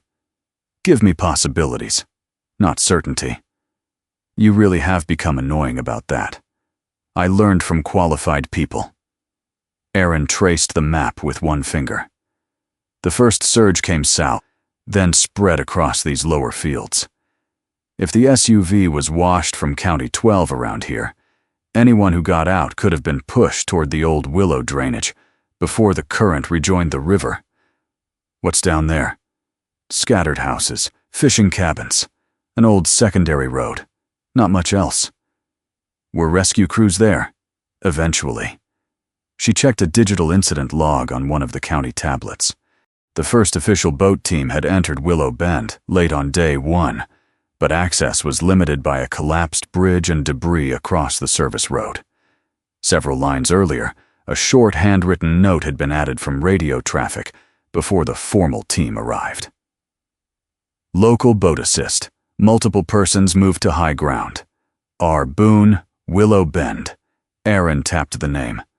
Who's R. Boone? A rescue coordinator across the room heard them. Ray Boone. He came over and looked at the screen. Retired fisherman, 70-something. Lives out near the old bend. Nate asked whether anyone had spoken to him. Not since day 2. That sounds bad. Not necessarily. The coordinator shook his head. Ray's bridge washed out. Landline went with the poles. Cell service out there is barely real on a good day. We tried a welfare check after the main rescues, but the south approach was closed. Sheriff's office has another check scheduled once the secondary road is cleared. When? Tomorrow morning. Maybe late today, if Public Works gets the culvert stabilized. Nate looked at the map. Do we know who Ray picked up? No complete names. Early radio traffic was chaos. One report says 2 adults. Another says 3. Could have been different trips. Partial answer. New question. Somebody in Willow Bend had used a personal boat before official crews reached the area. 2 adults might have been Matt and Julie. Or not. Nate could have waited until the next morning. He almost did. Then the rescue coordinator checked his radio, listened, and looked toward them. Secondary route just opened to authorized vehicles as far as Miller's Crossing. Beyond that, foot access only. But county teams are going in now to check the last 4 occupied properties. Nate did not ask to go alone. He asked whether he and Cody could accompany one of the teams as far as Ray Boone's marked property. The coordinator considered it. You stay on the cleared route. You do not leave the marked road. If the team leader says stop, you stop. Fine. And the dog stays leashed. Nate looked at Cody. That part I can almost promise. Erin glanced at him. Want me to come? Nate shook his head. You've got a state call in 20 minutes. You remembered. Unfortunately. She handed him a photocopy of the route map. Willow Bend road forks after the old pump house. Ray's place is on the left branch. Nate took it. Cody stood beside his boot, watching the movement in the room. Nate looked down. If these are your people, you're about to make my life easier.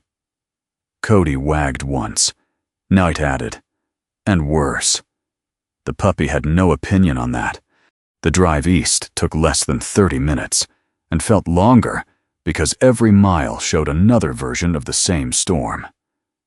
Cornfields lay flattened beneath brown silt. Fence lines collected leaves and plastic debris at shoulder height. A barn had lost one wall. Farther south, volunteers in fluorescent vests were cutting branches from a county road. Nate followed a sheriff's utility vehicle to Miller's Crossing, where asphalt ended at a washed-out culvert. From there, he continued on foot with Cody and a county rescue worker named Ben Keller, a broad-shouldered man in his 40s, carrying a radio and a compact medical pack. The route had been marked with orange flags by the first assessment crew. They kept to it. Cody behaved differently once they entered Willow Bend. Not dramatically. He did not put his nose to the ground and transform into a tracking dog. He simply became less interested in Nate. His head came up more often. He sniffed into the breeze, walked 10 feet, then stopped. Once he turned toward a ditch filled with wet leaves before losing interest and moving on. A few minutes later, he pulled toward an old gate, then hesitated. Ben glanced down. "Think he knows where he is?" "I think he smells things." That was deeply helpful. "I charge by the hour." They passed the first property, where an elderly couple answered Ben's call from their porch. Safe. No missing visitors. At the second house, nobody lived there full-time. Ben stopped to check a tagged side building, while Nate waited on the road with Cody. The puppy suddenly pulled forward. Knight tightened the leash. "Easy." Cody stopped. His right ear stood straight. The left lifted as far as its soft tip allowed. He stared down the left branch of the road. Nate heard nothing unusual. "Come on." Cody walked again, faster now. Not running. Pulling. Stopping. Sniffing. Then moving. Nate kept reminding himself that the puppy had lived with Matt and Julie for only a few weeks. Whatever Cody remembered could be a person, a vehicle smell, another animal, food, or nothing useful at all. But the behavior was different enough that Nate let the dog choose the center of the cleared road, while Ben finished his check behind them. The terrain rose slightly. Through the trees, Nate saw smoke. A thin gray column drifted from the chimney of a small timber house set back from the road. Ray Boone's place. The roof was intact. A battered aluminum boat rested upside down beside a shed. One section of fence had collapsed, but the house itself appeared untouched by deep water. Ben caught up. "That's Boone's!" They approached within calling distance. "County Rescue!" Ben shouted. Movement came from the side yard. A young man stepped into view carrying 2 pieces of split firewood. He was around Nate's height, but younger, with light brown hair grown messy over several days, and a rough beard covering his jaw. He wore a gray Henley beneath a rust-brown work jacket and jeans tucked into muddy boots. Nate did not know him. Cody stopped. Completely. The leash went slack. The puppy stared. The young man had not noticed them yet. He turned toward the woodpile. Then a woman's voice came from inside the house. "Matt, leave some for me." Everything in Cody changed. The puppy gave a high, breathless whine. The young man looked up. At the same moment, a woman appeared in the doorway behind him. She was small, with medium brown hair tied low, and a dark forest green quilted jacket hanging open over a muted mustard sweater. Cody surged forward. Nate caught the leash before it slipped from his hand. The woman froze. Her eyes moved first to Nate, then to the puppy, then to the cobalt blue collar. Her hand went to her mouth. "Cody." The puppy made a sound Nate had never heard from him before. Not the uncertain whine from the flooded roof. Not the complaint he made when Lisa checked his paws. Something sharper and happier, pulled from recognition before thought had time to catch up. The young man dropped the firewood. "Julie." She was already moving off the porch. Nate looked down at Cody, straining toward them, hind legs slipping against the damp road. For 6 days, Nate had wanted this answer. He had checked Lisa's messages, asked strangers questions, carried Cody into places where somebody might recognize him. He had told himself more than once that finding the puppy's real family was the right ending. Now the family was 20 yards away, alive, waiting, and Nate finally understood there had been a difference between wanting the answer and being ready for it. He loosened his grip on the leash, then let the line slide through his hand. Cody ran. Julie dropped to her knees before Cody reached her. The puppy hit her hard enough to make her rock backward, then scrambled across her lap as though one body were not enough to contain all the relief moving through him. Matt crossed the yard at a run. Cody twisted toward him, then back to Julie, then toward Matt again, tail beating against jackets and legs, front paws slipping on the damp ground.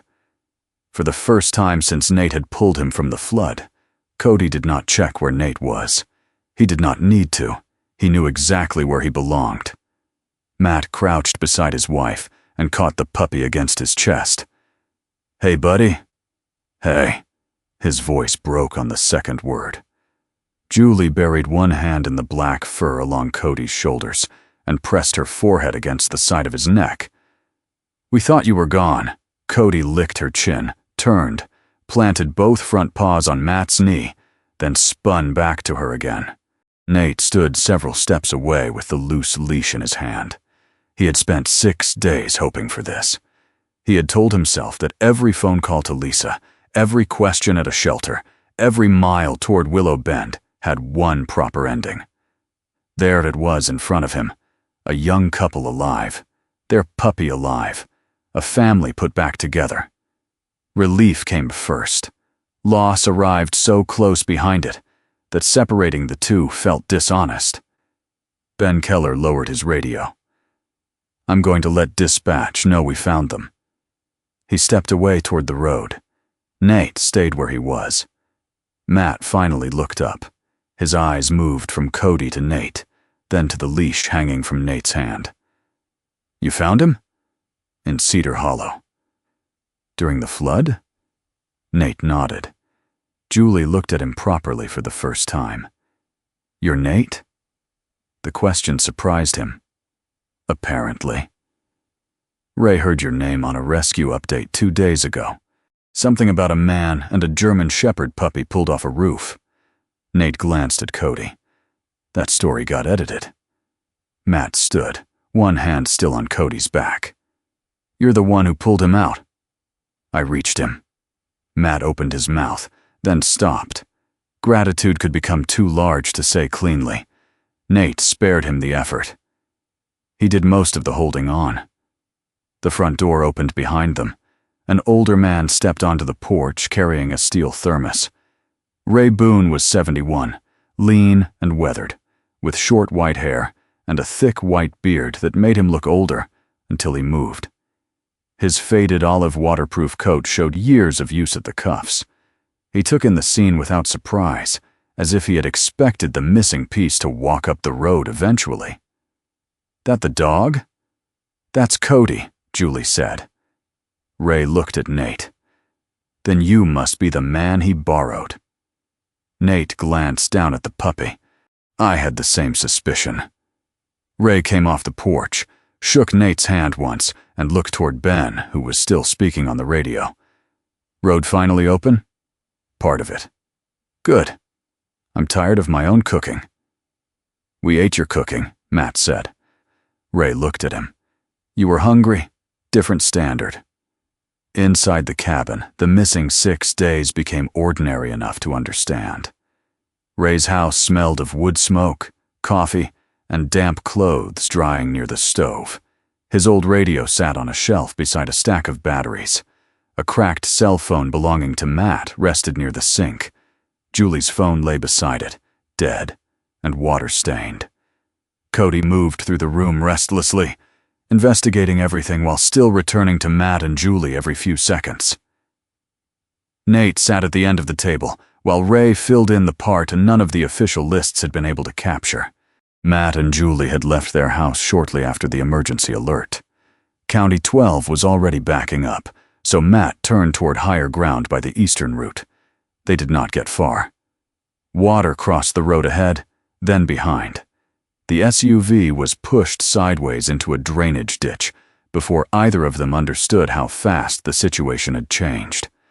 They climbed toward the high side of the vehicle and got one door partly open. Cody was wrapped against Julie's chest beneath a towel. "I thought I had him," she said. Her hand rested on the puppy's head now, as if confirming that sentence could finally be corrected. Then another surge hit the car. The door jerked wider. Water swept across the side of the SUV.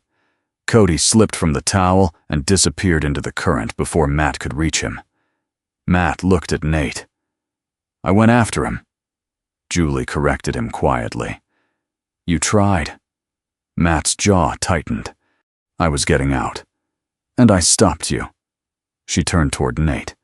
The water between us and Cody was moving too fast. Matt would have gone straight into it. "I could see him," Matt said, "for maybe 3 seconds." Julie's voice softened. "And then you couldn't." Cody had probably already been carried towards Cedar Hollow by then, moving with the same branch Nate would later see in the flooded street. Matt and Julie escaped the SUV, but the ground around them did not stay safe. A second channel of floodwater pushed them farther downstream. They managed to hold near a line of trees until Ray found them. Ray had been using his small aluminum boat to move another family from a low property toward a rise near Willow Bend. On the return trip, he saw Matt's jacket caught against a branch above the waterline and Julie holding onto the same cluster of trees. "They were cold," Ray said. "Scared. Loud." Matt looked offended. "I wasn't loud. You yelled your dog's name for 20 minutes. That was useful information." To the trees. Ray took a drink from the thermos.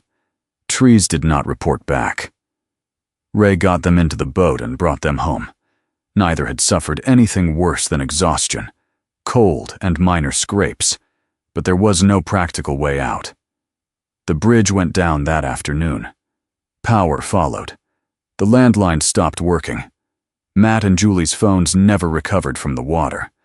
Ray's cell signal had always been unreliable, and the radio worked well enough to catch fragments of emergency traffic, but badly enough that full conversations depended on weather, position, and luck. He had managed to transmit that people were safe at Willow Bend, but not their names in a way that reached the central list. Then, rescue priorities shifted toward homes still surrounded by water. "We knew crews would come when they could," Ray said. "Nobody out here was dying. There were people closer to town who still needed boats." Julie looked at Cody. "We thought if anybody found him, he might end up at a shelter. Then we kept hearing how full everything was. We also thought—" Matt stopped. Nate knew the rest without hearing it. They had believed Cody might not have survived. Julie looked at Nate. "How did you find him?" Nate told them. "Not every second." Enough. The branch spinning between parked cars, the small paws hooked over wood, the rope catching debris, the fence, the roof. Cody wrapped inside Nate's field jacket with only the blue collar giving him a name. Matt looked down at that collar. Julie touched the white stitching. "We bought this because I said a metal tag would make too much noise." Nott gave her a look.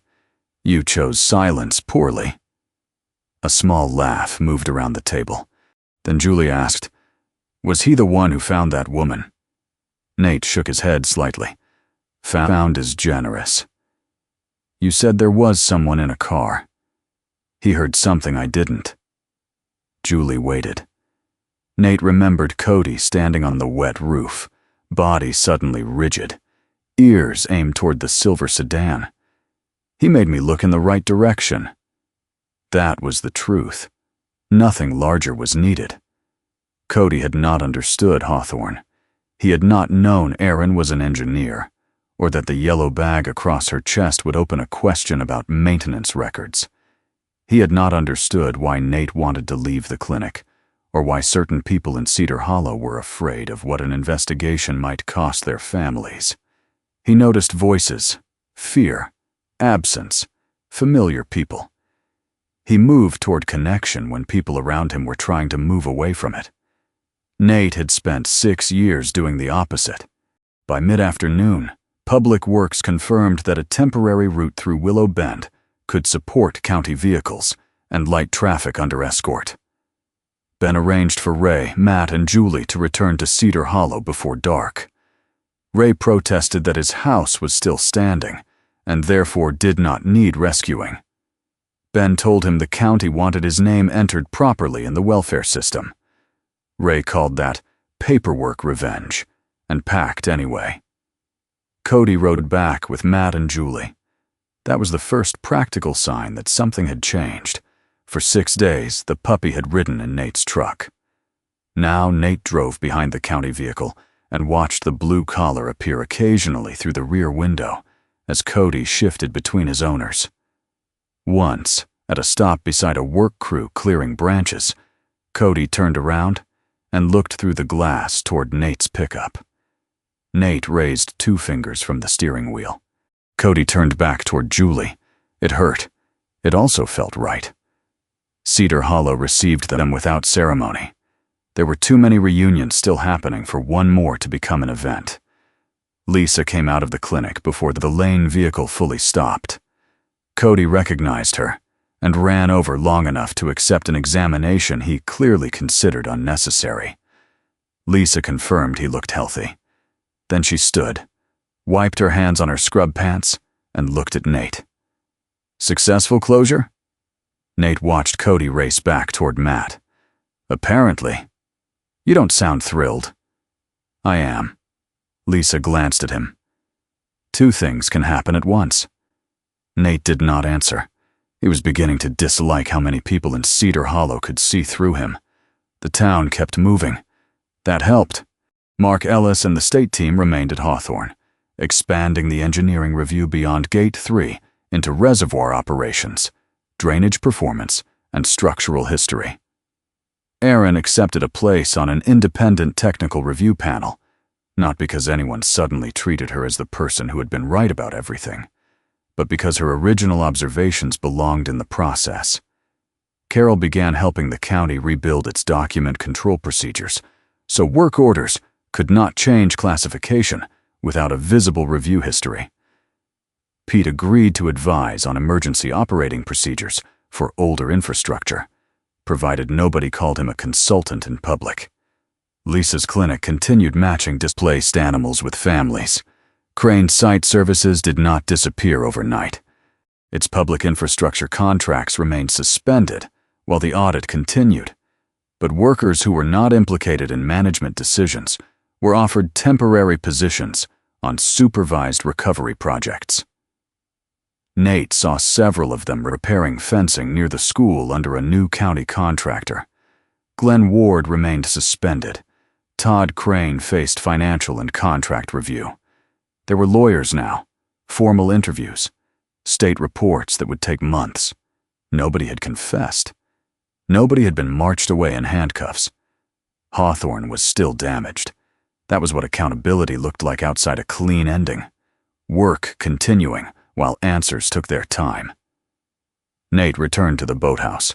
The flood had damaged one section of dock, ruined some stored lumber, and undone several days of his earlier repairs. He spent the next week replacing boards, resetting hardware, and rebuilding the lower access ramp. Matt came by twice to help. Julie brought lunch once and insisted it was not payment. Cody came every time. At first, the puppy repeatedly crossed toward Nate whenever he heard the drill case open. Matt would call him back, and Cody would pause halfway, visibly annoyed by the existence of choices. Nate never encouraged him to ignore the call. Go. Cody would return to Matt, then come back later when invited. That mattered too. Affection did not require possession. By the time Nate finished the boathouse, the trees around Cedar Hollow had lost most of their leaves. The hills were brown and copper instead of red and gold. The lake remained lower than usual, while officials managed water around the damaged Hawthorn system. His next contract had waited long enough. This time, when Nate packed the motel room, Cody was not there watching. That should have made it easier. It did not. Matt and Julie brought him to the boathouse on Nate's final morning. Ray had already returned to Willow Bend. Erin stopped by earlier with a box of replacement drill bits she claimed Nate had forgotten, though Nate was almost certain they were not his. Lisa had given him a small paper bag of food for the road that contained more cookies than anything medically useful. Cedar Hollow had developed an irritating habit of making departure visible. Nate loaded the last tool case into the pickup. Cody sat beside Julie. The puppy had gained weight. His right ear now stood almost fully upright, while the left still folded at the tip in the way Nate had come to recognize from across a room. Nate crouched. Cody came immediately. No hesitation. Nate ran one hand over the black fur between his ears. "Take care of them." Cody leaned into his knee. Nate looked at Matt and Julie. He did not ask whether Cody could visit, did not ask whether they might share him, did not turn 6 difficult days into a claim. Cody had loved these two people before Nate knew he existed. They had nearly lost him trying to save themselves. Returning him was not surrender, it was finishing the rescue. Nate stood and walked toward the pickup. 3 steps. 4. Something caught the fabric of his cargo pants. He stopped. Cody had the cuff between his teeth. The pull was not strong. It did not need to be. Matt started forward. Julie touched his arm. "Wait." Nate looked down. At the clinic, Cody had done the same thing because the world had disappeared around him, and Nate was the only person he knew who kept coming back. Now Matt and Julie stood 10 feet away. Cody was home. The puppy was not afraid of being left with nobody. He simply did not want this particular person to leave. Nate crouched again. Cody kept hold of the fabric. "I know."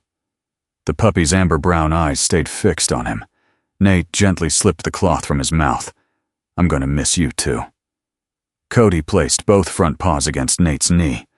For a second, Nate allowed himself to hold him. Then he stood. "Send me your new number when you get the phones replaced." Matt nodded. Julie folded her arms. "You think we're letting you disappear after all this?" The word caught Nate off guard. Disappear. 6 years of leaving before anyone could ask where he had gone. 6 years of treating distance as evidence that nothing more could be lost. Nate smiled. A real one this time. "That sounds threatening." "It is." "Good to know." Matt held out his hand. Nate took it. Then Julie hugged him before he had time to decide whether he was a person who accepted hugs. Cody watched from beside them. When Nate finally opened the truck door, he looked back once. He did not promise Cedar Hollow forever. He did not promise Cody weekly visits. He did something smaller. "I'll see you." Then he left. Weeks passed. Late autumn settled over Cedar Hollow. Bare branches showed through the hills. Repairs continued along the lower streets. The high school gym returned to basketball practice. First Cedar Church stopped serving emergency meals every day and returned to its regular schedule. Hawthorn remained under state review behind temporary barriers and monitoring equipment. One cold morning, a familiar pickup rolled back into the community boathouse lot. Nate stepped out, wearing the same olive shirt beneath his charcoal field jacket. A new stack of lumber waited beside the dock. The recreation office had called about a second restoration contract. Finish the boathouse, rebuild a section of public pier, and help redesign the lower storage area before winter. Nate had said yes. Not because Cedar Hollow had become home overnight. Not because everything in him had been repaired. Because when somebody asked whether he wanted to come back, he had not looked for a reason to keep moving. A bark sounded from across the parking lot. Nate turned. Cody came running from beside Matt and Julie's truck. The puppy was larger now. His legs seemed longer than the rest of him knew how to manage. The right ear stood cleanly. The left was almost there, its tip still leaning slightly outward. Nate stayed where he was. Cody crossed the lot and hit his boots at speed. Nate laughed and bent to catch him. This time Cody did not reach for the cargo pants. He did not need to. Nate had come back before Cody had to hold on. Sometimes doing the right thing does not give us the ending we hoped for. It may ask us to speak when silence would be easier, to stay when leaving would hurt less, or even to let go of someone we have come to love. Nate's greatest victory was not rescuing Cody or helping uncover the truth about Hawthorn. It was learning that love does not have to become possession, and that telling the truth does not have to end in disappearance. In everyday life, we may never face a flood or a broken dam, but we all face moments when character is measured by what we choose after the difficult part is over. Thank you for staying with this story. If it meant something to you, please share your thoughts in the comments and consider subscribing so we can continue bringing you stories about loyalty, courage, and second chances. May you have the strength to do what is right and the grace to remain connected to the people who matter. If you have any feelings, thoughts, or suggestions about this story, would you share them in the comments below so we can listen, learn, and continue making these stories better?